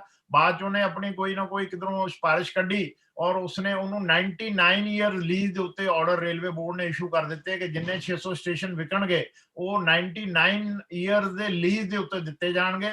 ਔਰ ਉਹਨਾਂ ਦਾ ਜਿਹੜਾ ਬੋਲੀ ਹੈਗੀ ਹੈ ਉਹ ਜਿਸ ਤਰ੍ਹਾਂ ਸਾਡੇ 12 에ਅਰਪੋਰਟ ਅਡਾਨੀ ਜੀ ਨੂੰ ਦੇ ਦਿੱਤੇ ਆ, ਗੌਤਮ ਅਡਾਨੀ ਨੂੰ, ਜਿਹਨੂੰ ਇੱਕ ਦਿਨ ਦਾ ਵੀ ਮੇਰੇ ਖਿਆਲ ਐਡਮਿਨਿਸਟ੍ਰੇਸ਼ਨ ਦਾ ਕੋਈ ਵੀ ਉਹਨੂੰ ਐਕਸਪੀਰੀਅੰਸ ਨਹੀਂ ਹੈ, how to maintain, how to control the international airport, ਔਰ ਪਬਲਿਕ ਦਾ ਪੈਸਾ ਲਗਾ ਕੇ ਉਹਨੂੰ ਅਸੀਂ ਅਪਗ੍ਰੇਡ ਕਰਿਆ ਦੇਸ਼ ਦੀ ਸਰਕਾਰ ਨੇ, ਔਰ ਉਹਨੂੰ ਕੌੜੀਆਂ ਦੇ ਭਾਅ 'ਚ ਦੂਸਰੇ ਜਿਹੜੇ ਜਿੰਨੇ ਵੀ ਐਡਮਿਨਿਸਟ੍ਰੇਟਰ ਹੈ 에ਅਰਪੋਰਟ ਦੇ, ਉਹਨਾਂ ਦੇ ਹਾਈਐਸਟ ਰੇਟ ਪਵਾ ਕੇ ਉਹ ਲੋਐਸਟ ਰੇਟ ਤੇ ਉਹ ਸਾਰੇ 에ਅਰਪੋਰਟ ਉਹਨਾਂ ਨੂੰ ਦੇਣ ਦੀ ਇਹਨਾਂ ਨੇ ਪੂਰੀ ਆਰਡਰ ਇਸ਼ੂ ਕਰਤੇ, ਉਹਨੇ ਟੇਕ ਓਵਰ ਵੀ ਕਰ ਲਏ। ਇਸ ਤਰ੍ਹਾਂ ਤਰੀਕੇ ਨਾਲ ਇਹ ਸਾਡਾ ਇੱਕ ਇੱਕ ਕਰਕੇ, ਜਿਸ ਤਰ੍ਹਾਂ ਸਾਡਾ ਭਾਰਤ ਪੈਟਰੋਲੀਅਮ ਹੈ, ਉਹ ਪ੍ਰੋਫਿਟ ਮੇਕਿੰਗ ਹੈ, 65,000 ਕਰੋੜ ਰੁਪਏ ਦਾ ਡਿਵੀਡੈਂਡ ਦਿੱਤਾ ਹੈ ਉਹਨੇ ਸਰਕਾਰ ਨੂੰ, ਉਹਨੂੰ ਵੀ ਇਹ ਵੇਚਣ ਦਾ ਇਹਨਾਂ ਨੇ ਆਰਡਰ ਇਸ਼ੂ ਕਰਤਾ। ਉਹਨੇ 3 ਦਿਨ ਦੀ ਹੜਤਾਲ ਉਹਨਾਂ ਨੇ ਸਾਰੇ ਹਿੰਦੁਸਤਾਨ 'ਚ ਕੀਤੀ ਹੈ। ਸਰਕਾਰ ਕੋਸ਼ਿਸ਼ ਕਰ ਰਹੀ ਹੈ ਕਿ ਹੜਤਾਲਾਂ ਨੂੰ ਫੇਲ ਕਰੇ, ਪਰੰਤੂ ਸਰਕਾਰ ਹੜਤਾਲ ਨੂੰ ਤੋੜ ਨਹੀਂ ਪਾ ਰਹੀ ਹੈ। ਦੂਸਰੀ ਤਰਫ ਸਾਡਾ ਇਹ ਇੰਸ਼ੋਰੈਂਸ ਜਿਹੜਾ ਕੰਪਨੀ ਹੈ, ਉਹ LIC, ਉਹਨੂੰ ਵੇਚਣ ਦਾ ਡਿਸੀਜਨ ਲੈ ਲਿਆ। 에ਅਰ ਇੰਡੀਆ ਆਲਰੇਡੀ ਇਹਨਾਂ ਨੇ ਮਾਰਕੀਟ ਦੇ ਅੰਦਰ ਸੇਲ ਵਾਸਤੇ ਲਗਾ ਦਿੱਤੀ ਗਈ ਹੈ। PSU ਜਿਹਨੇ ਪਬਲਿਕ ਅੰਡਰਟੇਕਿੰਗ ਹੈਗੇ, ਉਹ 76 ਪਲੈਨਿੰਗ ਕਮਿਸ਼ਨ ਨੇ ਆਇਡੈਂਟੀਫਾਈ ਕੀਤੇ ਉਹਨਾਂ ਨੂੰ ਵੇਚਣ ਵਾਸਤੇ। ਔਰ ਇਹ ਤੁਸੀਂ ਦੇਖ ਸਕਦੇ ਹੋ ਕਿ ਜਿਹੜੀ 2000 ਜੌਬ ਡੀਸੈਂਟ ਜੌਬ ਹੈ ਕਹਿ ਰਹੇ ਸੀ ਦੇਣੀ ਹੈ, ਉਹ ਸਾਰੀਆਂ ਡੀਸੈਂਟ ਜੌਬ ਜਿਹੜੀਆਂ ਹੈ ਉਹ ਕੰਟਰੈਕਟ ਤੇ ਚਲੀ ਜਾਣਗੀਆਂ। ਕੰਟਰੈਕਟ ਦੇ ਅੰਦਰ ਜਿਹੜੇ EMPLOYER ਹੈ ਉਹਨਾਂ ਦੀ ਡਿਮਾਂਡ ਹੈ ਕਿ ਸਾਡੀ ਜਿਹੜੇ ਲੇਬਰ ਲਾਜ਼ ਹੈ ਉਹ ਬਿਲਕੁਲ ਫਲੈਕਸੀਬਲ ਹੋਣੇ ਚਾਹੀਦੇ ਹੈ। ਉਹਦੇ ਅੰਦਰ EMPLOYER ਨੂੰ ਕੋਈ ਬਾਈਂਡਿੰਗ ਨਹੀਂ ਹੋਣੀ ਚਾਹੀਦੀ ਕਿ ਮੈਂ ਉਹਦੀ ਸੋਸ਼ਲ ਸਿਕਿਉਰਿਟੀ ਦਾ ਧਿਆਨ ਰੱਖਾਂ, ਉਹਦਾ ਮੈਡੀਕਲ ਦਾ ਧਿਆਨ ਰੱਖਾਂ, ਉਹਦੇ ਰਹਿਣ ਦਾ ਧਿਆਨ ਰੱਖਾਂ, ਉਹਦੇ ਤਨਖਾਹਾਂ ਉਹਨਾਂ ਨੂੰ ਅੱਛੀਆਂ ਦੇਵਾਂ, ਉਹਨੂੰ DA ਜਦੋਂ ਵਧੇ, ਮਹਿੰਗਾਈ ਵਧੇ, DA ਦੇਵਾਂ। ਉਹ ਕਹਿੰਦਾ ਮੇਰਾ ਕੋਈ ਮਤਲਬ ਨਹੀਂ ਹੈ, ਸਾਨੂੰ ਫਿਕਸ ਟਰਮ ਅਪਾਇੰਟਮੈਂਟ ਦੇ ਆਰਡਰ ਦੇ ਦਿਓ, ਅਸੀਂ MOU ਸਾਈਨ ਕਰਾਂਗੇ between the EMPLOYEE and EMPLOYER। ਉਹ 6 ਮਹੀਨੇ ਕੰਮ ਲੈ, ਮਹੀਨਾ ਕੰਮ ਲੈ, ਸਾਲ ਭਰ ਕੰਮ ਲੈ, ਉਸ ਤੋਂ ਬਾਅਦ ਉਹਨੂੰ ਕਿਕ ਆਊਟ ਕਰਤਾ ਜਾਏਗਾ। ਇਹ ਪਾਰਲੀਮੈਂਟ ਤੋਂ ਆਰਡਰ ਇਸ਼ੂ ਕਰ ਦਿੱਤੇ ਹੈ। ਫਿਕਸ ਟਰਮ ਅਪਾਇੰਟਮੈਂਟ ਪਹਿਲਾਂ ਵੀ ਅਟਲ ਬਿਹਾਰੀ ਵਾਜਪੇਈ ਜੀ ਦੇ ਟਾਈਮ ਤੇ ਵੀ ਇਸ਼ੂ ਹੋਈ ਸੀਗੀ, ਉਹ ਬਾਅਦ ਚ ਅਸੀਂ ਸਟਰਗਲ ਕਰਕੇ ਕਾਂਗਰਸ ਦੇ ਟਾਈਮ ਤੇ ਉਹਨੂੰ ਲੇਬਰ ਮਿਨਿਸਟਰ ਨੇ ਵਾਪਸ ਲੈ ਲਿਆ ਸੀਗਾ, ਇਹਨਾਂ ਨੇ ਫਿਰ ਉਹਨੂੰ ਇਸ਼ੂ ਕਰ ਦਿੱਤਾ ਹੈ। ਤੇ ਹੁਣ ਦੇਸ਼ ਦੇ ਔਰ ਵਿਦੇਸ਼ਾਂ ਦੇ ਜਿਹੜੇ ਪੂੰਜੀਪਤੀ ਹੈ ਉਹਨਾਂ ਦੇ ਅੱਗੇ ਗਵਰਨਮੈਂਟ ਬਿਲਕੁਲ ਪ੍ਰੀ ਇਲੈਕਸ਼ਨ ਕਮਿਟਮੈਂਟ ਨੂੰ ਪੂਰਾ ਕਰਨ ਵਾਸਤੇ ਬਿਲਕੁਲ ਆਪਣੀ ਜਿਹੜੇ ਉਹਦੇ ਵਾਅਦੇ ਆ ਉਸ ਤੇ ਬਿਲਕੁਲ ਅਟਲ ਹੈਗੀ ਹੈ। ਔਰ ਜਿੰਨੇ ਵੀ ਸਾਡੇ 44 ਲੇਬਰ ਲਾਜ਼ ਆਫਟਰ ਇੰਡੀਪੈਂਡੈਂਟ ਅਸੀਂ ਬੜੇ ਸੰਘਰਸ਼ ਕਰਨ ਤੋਂ ਬਾਅਦ ਲਿਆ, ਔਰ ਦੇਸ਼ ਦੇ ਕਿਸੇ ਮਜ਼ਦੂਰ ਸੰਗਠਨ ਨੇ ਉਹਨੂੰ ਕੋਈ ਵੀ ਤਬਦੀਲੀ ਕਰਨ ਵਾਸਤੇ ਮੰਗ ਨਹੀਂ ਕੀਤੀ, ਪਰੰਤੂ ਹੁਣ ਇਹਨਾਂ ਨੇ ਉਹਨੂੰ ਪਾਰਲੀਮੈਂਟ ਦੇ ਅੰਦਰ, ਤੁਸੀਂ ਦੇਖਿਆ ਹੋਣਾ, ਦੇਸ਼ ਨੇ, ਦੁਨੀਆ ਨੇ ਦੇਖਿਆ ਹੈ ਕਿ ਕਿਸ ਤਰੀਕੇ ਨਾਲ ਵਿਦਆਊਟ ਐਨੀ ਡਿਸਕਸ਼ਨ ਉਹ ਪਾਰਲੀਮੈਂਟ ਤੋਂ ਸਾਡੇ 3 ਕੋਡ ਉਹ ਗੋ ਥਰੂ ਕਰ ਦਿੱਤੇ ਹੈ। ਔਰ ਉਹ ਨਿਕਲਣ ਤੋਂ ਬਾਅਦ ਹੁਣ ਫਰੀडम ਆਫ ਐਸੋਸੀਏਸ਼ਨ ਜਿਹੜੀ ਹੈ, ਯੂਨੀਅਨ ਬਣਾਉਣਾ ਬੜਾ ਖਤਰੇ ਵਾਲਾ ਹੋ ਜਾਏਗਾ। ਕਲੈਕਟਿਵ ਬਾਰਗੇਨਿੰਗ ਜਿਹੜੀ ਹੈ, ਸਾਮੂਹਿਕ ਸੌਦੇਬਾਜ਼ੀ ਰਹੇਗੀ ਨਹੀਂ ਉਹਦੇ ਚ। ਆਕੂਪੇਸ਼ਨਲ ਹੈਲਥ ਐਂਡ ਸੇਫਟੀ ਦੇ ਉੱਤੇ ਬਹੁਤ ਵੱਡਾ ਸੀਰੀਅਸ ਅਟੈਕ ਹੈ ਉਹਦੇ ਉੱਤੇ। ਔਰ ਆਵਰਸ ਆਫ ਐਮਪਲੋਇਮੈਂਟ ਆਲਰੇਡੀ 13 ਸਟੇਟਾਂ ਨੇ ਆਪਣੇ 38 ਕਾਨੂੰਨਾਂ ਨੂੰ 3 ਸਾਲ ਵਾਸਤੇ ਸਸਪੈਂਡ ਕਰ ਦਿੱਤਾ ਹੈ। ਉਹਨਾਂ ਨੇ ਕਿਹਾ ਕਿ ਉਹ 12 ਘੰਟੇ ਤੁਸੀਂ ਨੌਕਰੀ ਲੈ ਸਕਦੇ ਹੋ, ਉਹਦੇ ਚ ਤੁਹਾਨੂੰ ਓਵਰਟਾਈਮ ਦੇਣ ਦੀ ਵੀ ਲੋੜ ਨਹੀਂ ਹੈ, ਔਰ ਕੋਈ ਯੂਨੀਅਨ ਉੱਥੇ ਬਣੇਗੀ ਨਹੀਂ ਉਸ ਸੈਕਟਰ ਦੇ ਅੰਦਰ। ਤੇ ਇਸ ਤਰੀਕੇ ਦਾ ਵਾਤਾਵਰਣ ਅੰਗਰੇਜ਼ਾਂ ਦੇ ਜ਼ਮਾਨੇ ਚ ਤੇ ਜ਼ਰੂਰ ਅਸੀਂ ਪੜ੍ਹਿਆ ਹੈ ਔਰ ਸੁਣਿਆ ਵੀ ਹੈ, ਜਿਹੜੇ ਫਰੀडम ਫਾਈਟਰ ਸੀਗੇ, ਪਰੰਤੂ ਇਹ ਹੁਣ ਸਾਡੇ ਆਜ਼ਾਦ ਦੇਸ਼ ਦੇ ਅੰਦਰ 73 ਸਾਲ ਹੋ ਗਏ ਸਾਨੂੰ ਆਜ਼ਾਦ ਹੋਏ ਨੂੰ, ਹੁਣ ਸਾਨੂੰ ਦੁਬਾਰਾ ਅੰਗਰੇਜ਼ਾਂ ਦੀ ਬ੍ਰਿਟਿਸ਼ਰ ਰੂਲ ਦੀ ਦੁਬਾਰਾ ਆਪਣੇ ਦੇਸ਼ ਦੇ ਉੱਤੇ ਲਾਗੂ ਕਰਨ ਦੀ ਕੋਸ਼ਿਸ਼ ਕਰ ਰਹੇ ਹੈ। ਤੇ ਇਹ ਸਾਰਾ ਸਿਨੈਰੀਓ ਹੈਗਾ ਇਸ ਵਕਤ। ਹੁਣ ਅਸੀਂ 26 ਨਵੰਬਰ ਨੂੰ 12 ਮਜ਼ਦੂਰ ਸੰਗਠਨਾਂ ਨੇ, ਜਿਹਦੇ ਚ BMS ਨਹੀਂ ਹੈ ਉਹ ਵੀ ਸ਼ਾਮਿਲ ਹੋ ਰਹੀ ਹੈ, ਅਸੀਂ 1 ਦਿਨ ਦੀ ਹੜਤਾਲ ਪੂਰੇ ਦੇਸ਼ 'ਚ ਰੱਖੀ ਹੈ। ਅਗਰ ਸਰਕਾਰ ਇਸ ਤੇ ਵੀ ਨਹੀਂ ਸੁਣਾਈ ਕਰੇਗੀ ਤੇ ਫਿਰ ਸਾਨੂੰ ਮਜਬੂਰਨ, ਅਸੀਂ ਨਹੀਂ ਚਾਹੁੰਦੇ ਹਾਂ ਕਿ ਦੇਸ਼ ਆਲਰੇਡੀ ਸਾਡਾ -23.9 ਸਾਡਾ GDP ਹੋ ਗਿਆ ਹੈ, ਔਰ ਇਹ ਕਿਸ ਤਰ੍ਹਾਂ ਇੰਪਰੂਵ ਕਰੇਗਾ ਦੇਸ਼। ਭੁੱਖਮਰੀ ਵੀ ਸਾਰੇ ਦੇਸ਼ ਫੈਲੀ हुई है, बेरोजगारी आसमान छू रही है, महंगाई सरकार तो कंट्रोल नहीं हो रही है, और करप्शन ਜਿਹੜਾ ਹੈ ਬੜੀ ਹਾਈਟ ਤੇ ਹੈ, ਉਹ ਕਾਂਗਰਸ ਦੇ ਟਾਈਮ ਤੋਂ ਵੀ ਕ੍ਰਾਸ ਕਰ ਗਿਆ ਹੈ। ਤੇ ਇਸ ਹਾਲਾਤ ਦੇ ਅੰਦਰ ਦੇਸ਼ ਦਾ ਆਮ ਨਾਗਰਿਕ ਜਿਹੜਾ ਹੈ ਉਹ ਬਹੁਤ ਹੀ ਜ਼ਿਆਦਾ ਪਰੇਸ਼ਾਨ ਹੈ ਔਰ ਸੁਸਾਈਡ ਕਰ ਰਿਹਾ ਹੈ। ਕਿਸਾਨਾਂ ਦੇ ਸਾਹਮਣੇ ਤੁਸੀਂ ਦੇਖਿਆ ਹੋਣਾ, ਉਹਨਾਂ ਦੇ ਜਿਹੜੇ ਬਿੱਲ ਪਾਸ ਕੀਤੇ ਆ, ਉਹਨਾਂ ਨੇ ਵੀ ਸਾਡੇ ਨਾਲ ਮਿਲ ਕੇ ਸਾਡੀ ਡਿਮਾਂਡਾਂ ਨੂੰ ਉਹਨਾਂ ਨੇ ਸਪੋਰਟ ਕੀਤਾ ਹੈ ਤੇ ਅਸੀਂ ਉਹਨਾਂ ਦੀ ਡਿਮਾਂਡਾਂ ਨੂੰ ਸਪੋਰਟ ਕੀਤਾ ਹੈ, ਔਰ ਸਟੂਡੈਂਟ ਚੁਣਨਾ ਸਾਡੇ ਨਾਲ ਆ ਗਿਆ। ਇਹ ਮੇਰਾ ਇੱਕ ਨਟਸ਼ੈਲ ਤੁਹਾਡੇ ਸਾਹਮਣੇ ਪ੍ਰੈਜੈਂਟੇਸ਼ਨ ਹੈ, ਜਿੰਨਾ ਤੁਸੀਂ ਟਾਈਮ ਦਿੱਤਾ ਹੈ ਮੈਂ ਉਹਦੇ ਮਿਹਰਬਾਨੀ sir, thank you very much. ਬਹੁਤ ਮਿਹਰਬਾਨੀ ਸਰ। ਬਹੁਤ ਹੀ ਅੱਛੇ ਢੰਗ ਦੇ ਨਾਲ ਹਰਭਜਨ ਸਿੰਘ ਸਿੱਧੂ ਹੋਰਾਂ ਨੇ ਆਪਣੀਆਂ ਗੱਲਾਂ ਸਾਡੇ ਨਾਲ ਸਾਂਝੀਆਂ ਕੀਤੀਆਂ ਨੇ। ਮੈਂ ਹੁਣ ਬੇਨਤੀ ਕਰਾਂਗਾ ਡਾਕਟਰ ਗਿਆਨ ਸਿੰਘ ਜੀ ਹੋਰਾਂ ਨੂੰ ਕਿ ਉਹ ਆਪਣੀ ਗੱਲ ਕਰਨ, ਉਹਨਾਂ ਤੋਂ ਬਾਅਦ ਡਾਕਟਰ ਗੁਰਚਰਨ ਸਿੰਘ ਨੂਰਪੁਰ ਆਪਣੀ ਗੱਲ ਕਰਨਗੇ। ਸਾਡੇ ਦਰਮਿਆਨ ਮੋਤਾ ਸਿੰਘ ਸਰਾਏ UK ਤੋਂ, ਅਗਨੀਹੋਤਰੀ ਜੀ MP ਤੋਂ, ਕੁਮਾਰਾ ਸਵਾਮੀ ਜੀ ਸਾਊਥ ਤੋਂ ਉਹ ਵੀ ਜੁੜੇ ਹੋਏ ਨੇ, ਉਹਨਾਂ ਨੂੰ ਵੈਲਕਮ ਹੈ। ਮੈਂ ਸਮਝਦਾ ਕਿ ਜਿੰਨੇ ਕੁ ਸੱਜਣ ਸਾਡੇ ਦਰਮਿਆਨ ਅੱਜ ਰੇਲਵੇ ਨਾਲ ਸੰਬੰਧਿਤ ਵੱਖੋ ਵੱਖਰੀਆਂ ਯੂਨੀਅਨਾਂ ਨਾਲ ਸੰਬੰਧਿਤ ਪੱਤਰਕਾਰ ਦੋਸਤ ਸਾਡੇ ਸ਼ਾਮਲ ਨੇ, ਉਹਨਾਂ ਦੇ ਸਾਰਿਆਂ ਦੇ ਮੈਂ ਸ਼ਾਇਦ ਨਾਂ ਲੈ ਸਕਾਂ, ਪਰ ਮੈਂ ਬੇਨਤੀ ਕਰਾਂਗਾ ਡਾਕਟਰ ਗਿਆਨ ਸਿੰਘ ਜੀ। ਮੈਂ ਪਲਾਹੀ ਸਾਹਿਬ ਤੇ ਉਹਨਾਂ ਦੀ ਟੀਮ ਨੂੰ ਵਧਾਈਆਂ ਦਿੰਦਾ ਕਿ ਹਰੇਕ ਐਤਵਾਰ ਸਾਡੇ ਸਮਾਜ ਦੇ ਵੱਖ-ਵੱਖ ਇਸ਼ੂਆਂ ਤੇ ਸਾਨੂੰ ਲਿਆ ਕੇ ਉਹਨਾਂ ਬੰਦਿਆਂ ਨੂੰ ਮਿਲਾਉਂਦੇ ਨੇ ਜਿਹੜੇ ਉਸ ਫੀਲਡ ਦੇ ਵਿੱਚ ਬਹੁਤ ਜ਼ਿਆਦਾ ਕੰਮ ਕਰ ਰਹੇ ਨੇ ਤੇ ਉਸ ਫੀਲਡ ਦੇ ਵਿੱਚ ਉਹਨਾਂ ਦੀਆਂ ਬਹੁਤ ਸਾਰੀਆਂ ਪ੍ਰਾਪਤੀਆਂ ਨੇ। ਜਿਹੜਾ ਅੱਜ ਵਾਲਾ ਸਿੱਧੂ ਸਾਹਿਬ ਉਹਨਾਂ ਨੇ ਲਿਖ ਕੇ ਦਿੱਤਾ ਤੇ ਉਹ ਜੋ ਕਾਫੀ ਗੱਲਾਂ ਇਹਨਾਂ ਨੇ ਦੱਸਿਆ ਕਿ ਹੁਣ ਦੀ ਜਿਹੜੀ ਅਰਥ ਵਿਵਸਥਾ ਉਹਦੀ ਵਰਕਿੰਗ ਕਿਸ ਤਰ੍ਹਾਂ ਦੀ ਹੈਗੀ ਜਾਂ ਹੁਣ ਕੀ ਹੋ ਰਿਹਾ ਹੈਗਾ, ਇਹ ਮੈਨੂੰ ਲੱਗਦਾ ਕਿ ਇਹਦੇ ਨਾਲ ਨਾਲ ਇਹਨੂੰ ਬਹੁਤ ਸੰਖੇਪ ਦੇ ਵਿੱਚ ਨਹੀਂ ਲੈਣਾ ਚਾਹੀਦਾ ਜਿੰਨਾ ਇਹਨਾਂ ਨੇ ਲਿਆ ਜਾਂਦਾ। ਸਮੇਂ ਦੀ ਲਿਮਿਟੇਸ਼ਨ ਹੈ ਤੇ ਗੱਲ ਤਾਂ 1991 ਤੋਂ ਅਪਣਾਇਆ ਗਿਆ LPG ਮਾਡਲ ਜਾਂ ਨਵੀਆਂ ਆਰਥਿਕ ਨੀਤੀਆਂ ਤੋਂ ਲੈ ਕੇ ਸਾਰੀਆਂ ਸਰਕਾਰਾਂ ਦਾ ਦੱਸਣਾ ਬਣਦਾ ਕਿ ਉਹ ਕੀ ਕਰਦੀਆਂ ਆ ਰਹੀਆਂ ਨੇ। ਤੇ ਇਹ ਠੀਕ ਹੈ ਕਿ ਅੱਜ ਦੀ ਸਰਕਾਰ ਬਹੁਤ ਜ਼ਿਆਦਾ ਧੱਕਾ ਕਰ ਰਹੀ ਹੈ। ਜਿਹੜੇ ਰਿਫਾਰਮਸ ਨੇ ਉਹ ਰਿਫਾਰਮਸ ਨਹੀਂ ਹੈਗੇ, ਉਹ ਤਾਂ ਆਰਥਿਕ ਫੈਸਲੇ ਨੇ ਜਿਹੜੇ ਕਿਰਤ ਵਿਰੋਧੀ ਨੇ, ਲੋਕ ਵਿਰੋਧੀ ਨੇ। ਪਰ ਮੈਨੂੰ ਇਹ ਲੱਗਦਾ ਕਿ ਜਿੰਨੀਆਂ ਟ੍ਰੇਡ ਯੂਨੀਅਨਾਂ ਨੇ ਇਹ ਉਹਨਾਂ ਨੂੰ ਅਤੇ ਪਬਲਿਕ ਸੈਕਟਰ 'ਚ ਕੰਮ ਕਰਨ ਵਾਲੇ ਹਰੇਕ ਇੰਪਲਾਈ ਨੂੰ ਇਹ ਐਸਟੈਬਲਿਸ਼ ਕਰਨਾ ਚਾਹੀਦਾ ਹੈ ਅਸੀਂ ਜਨਤਾ ਦੇ ਸੇਵਕ ਹਾਂ ਤੇ ਜਨਤਾ ਦੀ ਹਮਦਰਦੀ ਇਹ ਉਹਨਾਂ ਨਾਲ ਹੋਵੇ ਜਦੋਂ ਵੀ ਕੋਈ ਉਹਨਾਂ ਨਾਲ ਧੱਕਾ ਹੋ ਰਿਹਾ ਹੋਵੇ। ਜਿਸ ਤਰ੍ਹਾਂ ਹੁਣ ਕਿਸਾਨਾਂ ਦਾ ਸੰਘਰਸ਼ ਚੱਲਿਆ, ਇਹ ਪੰਜਾਬ ਤੋਂ ਚੱਲਿਆ ਸੀ, ਉਹ ਹੁਣ ਪੰਜਾਬ ਦਾ ਨਹੀਂ ਹੈਗਾ, ਪੂਰੇ ਦੇਸ਼ ਦਾ ਹੈ। ਉਹ ਇਕੱਲਾ ਕਿਸਾਨਾਂ ਦਾ ਨਹੀਂ ਹੈਗਾ, ਲੋਕ ਸੰਘਰਸ਼ ਹੈਗਾ। ਇਸ ਲਈ ਲੋੜ ਹੈ ਕਿ ਜਿਹੜੀਆਂ ਟ੍ਰੇਡ ਯੂਨੀਅਨਾਂ ਨੇ ਜਦ ਇੱਕ ਨਾਲ ਧੱਕਾ ਹੁੰਦਾ ਹੈ ਤਾਂ ਉਹਦੇ ਵਿੱਚ ਉਹਨੂੰ ਇਹ ਮੰਨ ਕੇ ਕਿ ਕਿਰਤੀ ਵਰਗ ਨਾਲ ਧੱਕਾ ਹੋ ਰਿਹਾ ਹੈ ਇਹ ਉਹ 'ਚ ਅੱਗੇ ਆਉਣ।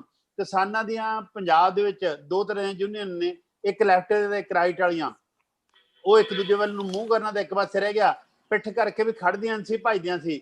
ਪਰ ਜਦ ਉਹਨਾਂ ਨੇ ਦੇਖ ਲਿਆ ਕਿ ਅਟੈਕ ਐਡਾ ਵੱਡਾ ਹੈ ਤਾਂ ਉਹ ਸਾਰੀਆਂ ਇੱਕ ਮੰਚ ਤੇ ਇਕੱਠੀਆਂ ਹੋਈਆਂ, ਅੱਜ ਸੰਘਰਸ਼ ਨੂੰ ਅੱਗੇ ਲਿਜਾ ਰਹੀਆਂ ਨੇ। ਉਹ ਇਕੱਲੀਆਂ ਉਹ ਨਹੀਂ, ਉਹਨਾਂ ਨਾਲ ਖੇਤ ਮਜ਼ਦੂਰ, ਪਿੰਡੂ ਛੋਟਾ ਕਾਰੀਗਰ, ਛੋਟਾ ਵਪਾਰੀ, ਟਰਾਂਸਪੋਰਟਰ, ਮੁਲਾਜ਼ਮ, ਹਰੇਕ ਵਰਗ ਉਹਨਾਂ ਨਾਲ ਆ ਗਿਆ। ਲੋਕ ਸੰਘਰਸ਼ ਬਣ ਗਿਆ। ਜਿੱਥੇ ਟ੍ਰੇਡ ਯੂਨੀਅਨ ਇਹ ਸਰਕਾਰ ਦੀਆਂ ਨੀਤੀਆਂ ਦਾ ਕ੍ਰਿਟਿਸਿਜ਼ਮ ਕਰਦੀਆਂ ਨੇ ਉਹ ਬਿਲਕੁਲ ਜਾਇਜ਼ ਹੈ, ਸਗੋਂ ਥੋੜਾ ਹੋਰ ਕਰਨਾ ਚਾਹੀਦਾ ਹੈ। ਪਰ ਗੱਲ ਬਣਦੀ ਹੈ ਕਿ ਆਪਦੀ ਪੀੜ੍ਹੀ ਥੱਲੇ ਸੋਟਾ ਫੇਰਨਾ ਜ਼ਰੂਰੀ ਹੈ ਕਿ ਅਸੀਂ ਕਿੰਨੀ ਕੁ ਜ਼ਿੰਮੇਵਾਰੀ ਨਾਲ ਜਨਤਕ ਸੇਵਾਵਾਂ ਦੇ ਰਹੇ ਹਾਂ, ਅਸੀਂ ਜਨਤਕ ਖੇਤਰ ਨੂੰ ਅੱਗੇ ਲਿਜਾਣ ਲਈ ਕੀ ਦੇ ਰਹੇ ਹਾਂ। ਕੀ ਲੋਕ ਸਾਡੇ ਲਈ ਰੌਲਾ ਪਾਉਂਦੇ ਆ ਕਿ ਜਨਤਕ ਖੇਤਰ ਦੀ ਸਾਨੂੰ ਬਹੁਤ ਜ਼ਿਆਦਾ ਲੋੜ ਹੈ, ਇਹਦੀ ਜਗ੍ਹਾ ਨਿੱਜੀ ਖੇਤਰ ਨੂੰ ਕੌਡੀਆਂ ਦੇ ਭਾਅ ਜ਼ਮੀਨਾਂ ਜਾਂ ਜਾਇਦਾਦਾਂ ਜਾਂ ਜਨਤਕ ਖੇਤਰ ਨਾ ਵੇਚਿਆ ਜਾਵੇ। ਜੇ ਇਸ ਸੰਦਰਭ 'ਚ ਗੱਲ ਕਰਾਂਗੇ, ਲੋਕਾਂ ਦੀ ਹਮਦਰਦੀ ਸਾਡੇ ਨਾਲ ਹੋਊਗੀ ਤਾਂ ਮੁੜ ਕੇ ਅੱਜ ਦੇ ਕਿਸਾਨ ਸੰਘਰਸ਼ ਤੋਂ ਬਣਿਆ ਲੋਕ ਸੰਘਰਸ਼ ਤੇ ਉਸ ਤਰ੍ਹਾਂ ਹੀ ਫਿਰ ਕਿਰਤੀ ਸੰਘਰਸ਼ ਸਾਡੇ ਸਾਹਮਣੇ ਹੋਊਗਾ ਤੇ ਸਾਡੀਆਂ ਸਮੱਸਿਆਵਾਂ ਹੱਲ ਹੋਣਗੀਆਂ। ਧੰਨਵਾਦ ਜੀ। ਬੇਨਤੀ ਕਰਾਂਗਾ ਮੈਂ ਹੁਣ ਸਾਡੇ ਦਰਮਿਆਨ ਡਾਕਟਰ ਗੁਰਚਰਨ ਸਿੰਘ ਨੂਰਪੁਰ ਜੀ ਜੁੜੇ ਹੋਏ ਨੇ, ਸਾਡੇ ਜਨਰਲ ਸੈਕਟਰੀ ਨੇ, ਉਹ ਆਪਣੀ ਗੱਲ ਕਰਨ। ਉਹਨਾਂ ਤੋਂ ਉਪਰੰਤ ਡਾਕਟਰ ਆਸਾ ਸਿੰਘ ਹੁਣੇ 1-2 ਮਿੰਟ ਲਈ ਗੱਲ ਕਰਨਗੇ।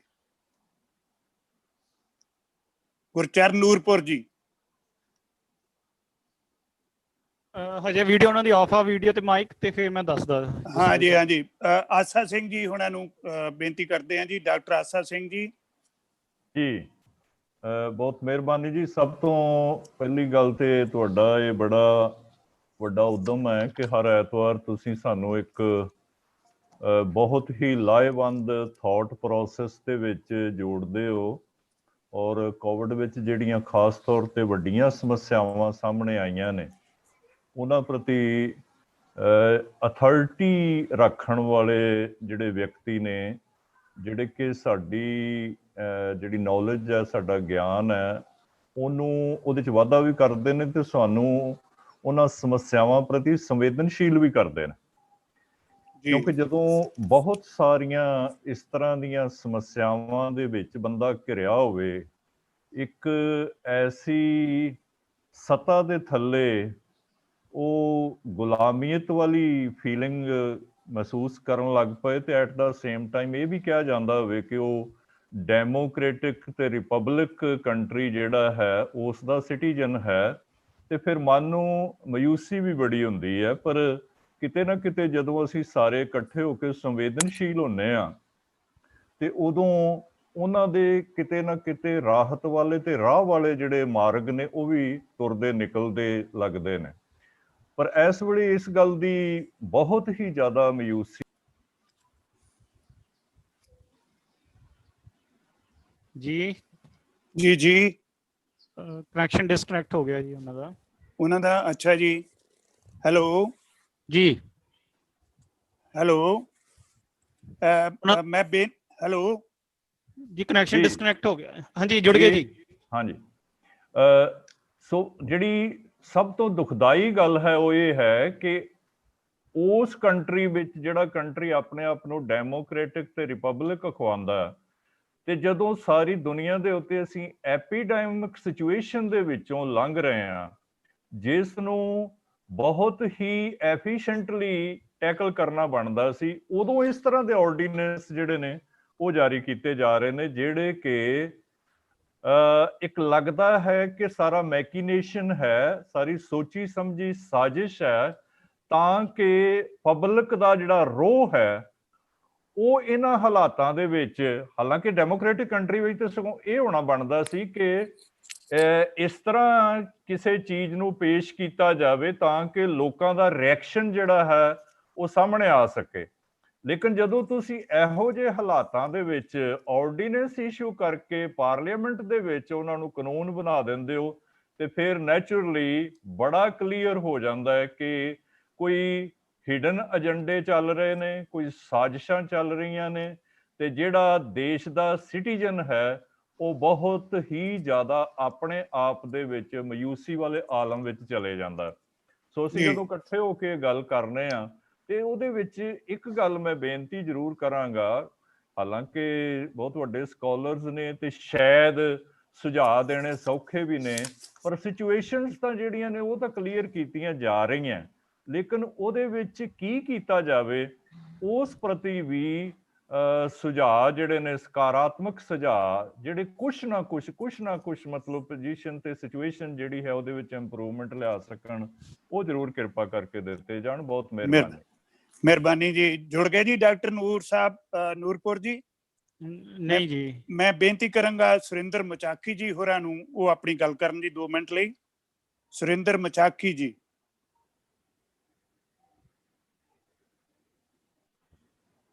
ਹੈਲੋ ਜੀ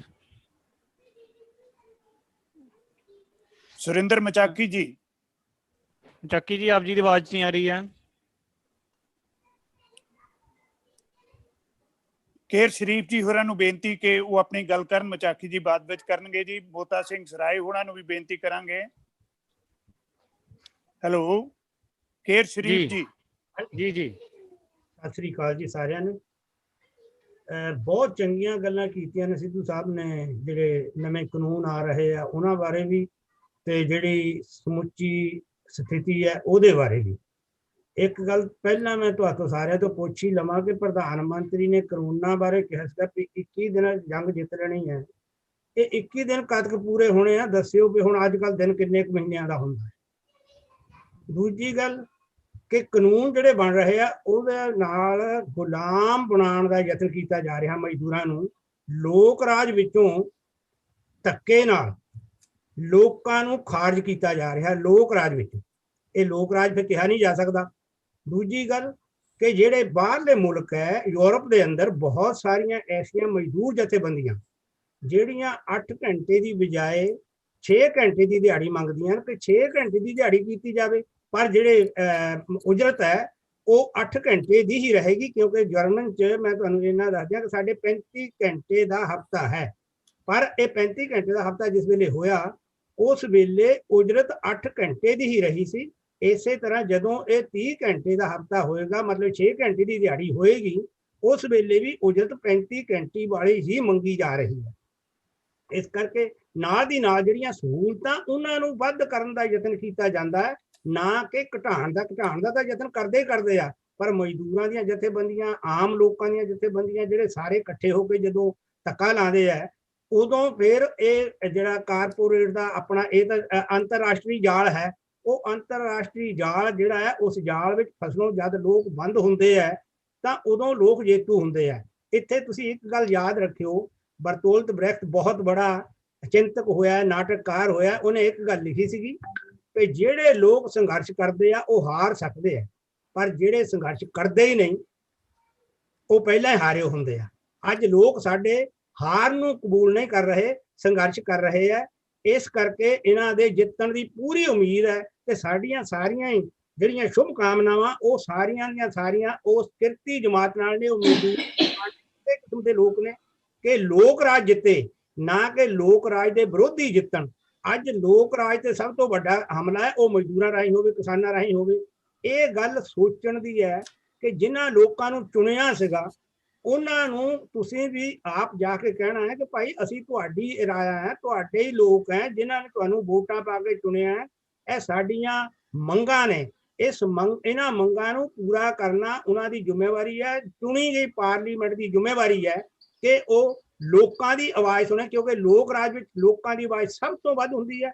ਪਰ ਅੱਜ ਜਿਹੜੀ ਲੋਕ ਰਾਜ ਦੀ ਆਵਾਜ਼ ਖਤਮ ਕੀਤੀ ਜਾ ਰਹੀ ਹੈ, ਇਹਦੇ ਖਿਲਾਫ ਉੱਠਣਾ ਬਹੁਤ ਜ਼ਰੂਰੀ ਹੈ। ਅੱਜ ਜਿਵੇਂ ਕਿਸਾਨ ਬੈਠੇ ਆ ਸਭ ਥਾਈਂ ਆਪਣੀ ਹੋਂਦ ਬਚਾਉਣ ਲਈ, ਮੈਂ ਉਹਨਾਂ ਬਾਰੇ ਸਾਡੇ ਪਾਕਿਸਤਾਨੀ ਵੀਰ ਨੇ ਇੱਕ ਮਸੂਦ ਚੌਧਰੀ, ਮੈਂ ਆਖਰ ਤੇ ਉਹਨਾਂ ਦਾ ਇੱਕ ਸ਼ੇਅਰ ਤੁਹਾਡੇ ਨਾਲ ਸਾਂਝਾ ਕਰ ਦਿੰਦਾ ਕਿ ਉਹ ਕੀ ਕਰਦੇ। ਗੱਲ ਹੱਕ ਦੀ ਕਹਿਣਾ ਈਮਾਨ ਮੇਰਾ, ਦੇ ਕੇ ਸੱਚ ਮੈਂ ਸੱਜਣਾ ਸੱਚ ਲੈਣਾ। ਗੱਲ ਹੱਕ ਦੀ ਕਹਿਣਾ ਈਮਾਨ ਮੇਰਾ, ਦੇ ਕੇ ਸੱਚ ਮੈਂ ਸੱਜਣਾ ਸੱਚ ਲੈਣਾ। ਮੈਨੂੰ ਨੱਚਣਾ ਪਏ ਜੇ ਰੱਬ ਦੀ ਸਹੁੰ, ਚੜ ਕੇ ਨੇਜ਼ੇ ਦੀ ਨੋਕ ਤੇ ਨੱਚ ਲੈਣਾ। ਅੱਜ ਸਾਡੇ ਲੋਕ ਨੇਜ਼ੇ ਦੀ ਨੋਕ ਤੇ ਚੜ ਕੇ ਨੱਚ ਰਹੇ ਹੈ ਤੇ ਉਹਨਾਂ ਦੇ ਹਾਰਨ ਦਾ ਕੋਈ ਮੌਕਾ ਨਹੀਂ ਦਿਸਦਾ, ਉਹਨਾਂ ਦੀ ਜਿੱਤ ਯਕੀਨੀ ਹੈ। ਇਹਨਾਂ ਗੱਲਾਂ ਨਾਲ ਤੁਹਾਡਾ ਧੰਨਵਾਦ ਜੀ। ਮਿਹਰਬਾਨੀ ਜੀ। ਮੋਹਤਾ ਸਿੰਘ ਜੀ ਸਰਾਏ 1-2 ਮਿੰਟ ਲਈ ਗੱਲ ਕਰਨਗੇ, ਉਪਰੰਤ ਜਵੰਦਾ ਜੀ ਕੈਨੇਡਾ ਤੋਂ ਆਪਣੀ ਗੱਲ ਕਰਨਗੇ ਜੀ। ਮੋਹਤਾ ਸਿੰਘ ਸਰਾਏ ਯੂਕੇ ਪੰਜਾਬੀ ਸਾਹਿਤ ਵਾਲੇ ਜੀ। ਪਲਾਹੀ ਸਾਹਿਬ ਬਹੁਤ ਬਹੁਤ ਧੰਨਵਾਦ ਤੁਹਾਡਾ। ਮੈਂ ਸ਼ਰੀਫ ਸਾਹਿਬ ਨੂੰ ਸੁਣ ਰਿਹਾ ਸੀ ਤੇ ਉਸ ਤੋਂ ਪਹਿਲਾਂ ਡਾਕਟਰ ਗਿਆਨ ਸਿੰਘ ਜੀ ਹੋਰੀ ਤੇ ਉਸ ਤੋਂ ਪਹਿਲਾਂ ਡਾਕਟਰ ਹਰਭਜਨ ਸਿੰਘ ਸਿੱਧੂ ਸਾਹਿਬ। ਵੀਰ ਮੇਰਿਓ, ਤੁਸੀਂ ਤਾਂ ਆਨੰਦ ਹੀ ਲਿਆ ਦਿੰਦੇ ਹੋ ਜਦੋਂ ਵੀ ਆਪਣੇ ਵਿਦਵਾਨਾਂ ਨੂੰ ਇਕੱਠੇ ਕਰਦੇ ਹੋ ਕਿਸੇ ਸਬਜੈਕਟ ਦੇ ਉੱਤੇ ਬੋਲਣ ਦੇ ਵਾਸਤੇ। ਤੇ ਇੱਕ ਪਹਿਲੀ ਮੁਬਾਰਕ ਤੇ ਦੂਜੀ ਇਸ ਗੱਲ ਦੀ ਵੀ ਤੁਸੀਂ ਪ੍ਰੋਗਰਾਮ ਸਮੇਂ ਸਿਰ ਸ਼ੁਰੂ ਕਰਕੇ ਸਮੇਂ ਸਿਰ ਆਪਣੇ ਖਤਮ ਕਰ ਦਿੰਦੇ ਹੋ, ਉਹ ਦੂਸਰੀ ਮੁਬਾਰਕਬਾਦ। ਮੈਂ ਸਿਰਫ ਕਈਆਂ ਹੋਈਆਂ ਗੱਲਾਂ ਦੇ ਵਿੱਚ ਆਪਣੇ ਵੱਲੋਂ ਇੱਕ ਗੱਲ ਤੇਜ਼ੀ ਦੇ ਨਾਲ ਐਡ ਕਰਦੇ ਹਾਂ, ਕਿਉਂਕਿ ਹੋਰ ਵਿਦਵਾਨ ਆ, ਤੁਸੀਂ ਉਹਨਾਂ ਨੂੰ ਲੈ ਲਓ। ਡਾਕਟਰ ਘੁੰਮਣ ਸਾਹਿਬ ਹੁਣੇ ਵੀ ਆਪਣੇ ਵਿਚਾਰ ਆਪਣੇ ਪੇਸ਼ ਕਰ ਗਏ ਤੇ ਹੋਰ ਵੀ ਸੱਜਣ ਮਿੱਤਰ ਬਹੁਤ ਬੈਠੇ ਨੇ। ਵੀ ਜਿਹੜੀ ਕਰੋਨਾ ਵਾਇਰਸ ਦੀ ਮਾਰ ਦੇ ਹੇਠ ਆਏ ਹੋਏ ਸਮੁੱਚੇ ਸੰਸਾਰ ਦੇ ਪ੍ਰਾਣੀਆਂ ਨੂੰ ਜਿਹੜੇ ਸਮੇਂ ਦੀ ਐਸਟੈਬਲਿਸ਼ਮੈਂਟ ਦੇ ਰਾਹੀਂ ਤੋਹਫੇ ਦਿੱਤੇ ਜਾ ਰਹੇ ਆ, ਆਉਣ ਵਾਲੇ ਸਮੇਂ ਦੇ ਵਿੱਚ ਸ਼ਾਇਦ ਸਾਡੀਆਂ ਆਉਣ ਵਾਲੀਆਂ ਨਸਲਾਂ ਜਿਹੜੇ ਢੰਗ ਦੇ ਨਾਲ ਇਹਨਾਂ ਦੇ ਨਾਲ ਨਜਿੱਠਣਗੀਆਂ, ਇਹ ਆਪਣੇ ਸਾਰਿਆਂ ਵਾਸਤੇ ਅੱਜ ਦਾ ਬਹੁਤ ਵੱਡਾ ਚਿੰਤਾ ਦਾ ਵਿਸ਼ਾ। ਦੂਸਰੀ ਗੱਲ, ਮਜ਼ਦੂਰ ਜਮਾਤ ਨੂੰ ਹਾਸ਼ੀਏ ਉੱਤੇ ਕਰਨ ਦੀ ਜਿਹੜੀ ਪਹਿਲਾਂ ਹੀ ਸਾਡੇ ਆਪਣੇ ਦੇਸ਼ ਦੇ ਵਿੱਚ ਤੋਂ ਸਮੁੱਚੇ ਸੰਸਾਰ ਦੇ ਵਿੱਚ ਵੀ ਸ਼ਰੀਫ ਸਾਹਿਬ ਹੁਣੇ ਇਸ਼ਾਰਾ ਕੀਤਾ ਕਿ ਇਹਨਾਂ ਦੇਸ਼ਾਂ ਦੇ ਵਿੱਚ 40 ਆਵਰ ਤੋਂ 35 ਆਵਰਸ ਤੋਂ ਉਸ ਤੋਂ ਘੱਟ ਘੰਟੇ ਘਟਾਉਣ ਬਾਰੇ ਵੀ ਸੋਚਿਆ ਜਾ ਰਿਹਾ। ਪਰ ਸਾਡੇ ਆਪਣੇ ਦੇਸ਼ ਦੇ ਵਿੱਚ ਜਿਹੜਾ ਪਿਤਾ ਪੁਰਖੀ ਕਿੱਤੇ ਦੇ ਨਾਲੋਂ ਆਪਣੇ ਪੱਕੇ ਤੌਰ ਦੇ ਉੱਤੇ ਜਿਹੜੇ ਤੋੜਨ ਦੇ ਯਤਨ ਕੀਤੇ ਜਾ ਰਹੇ ਆ ਸਾਡੇ ਆਪਣੇ ਦੇਸ਼ ਦੇ, ਜਿਹਨੂੰ ਆਪਾਂ ਲੋਕਤੰਤਰ ਵੱਲੋਂ, ਉਹਦੇ ਵਾਸਤੇ ਜਿਹੜੇ ਉਪਰਾਲੇ ਜਿੰਨੇ ਵੀ ਆਪਾਂ ਨਾਲ ਮਿਲ ਕੇ ਸਾਰੇ ਕਰ ਸਕਦੇ ਹਾਂ, ਮੈਂ ਸਮਝਦਾ ਥੋੜੇ ਆ। ਇੱਕ ਵਾਰ ਤੁਹਾਨੂੰ ਫਿਰ ਮੁਬਾਰਕਬਾਦ। ਆਉਣ ਵਾਲੇ ਸਮੇਂ ਦੇ ਵਿੱਚ ਫਿਰ ਵੀ ਆਪਾਂ ਗੱਲਬਾਤ ਕਰਦੇ ਰਹਾਂਗੇ। ਮਿਹਰਬਾਨੀ ਜੀ। ਮੈਂ ਬੇਨਤੀ ਕਰਾਂਗਾ ਜਵੰਦਾ ਜੀ ਨੂੰ, ਕੇ ਜਵੰਦਾ ਜੀ।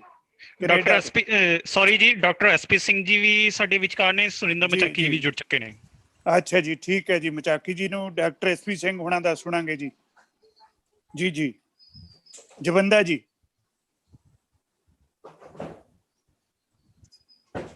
ਕੇ ਜਵੰਦਾ ਜੀ। ਜਵੰਦਾ ਜੀ ਮਾਈਕ ਔਨ ਕਰ ਲਓ ਜੀ।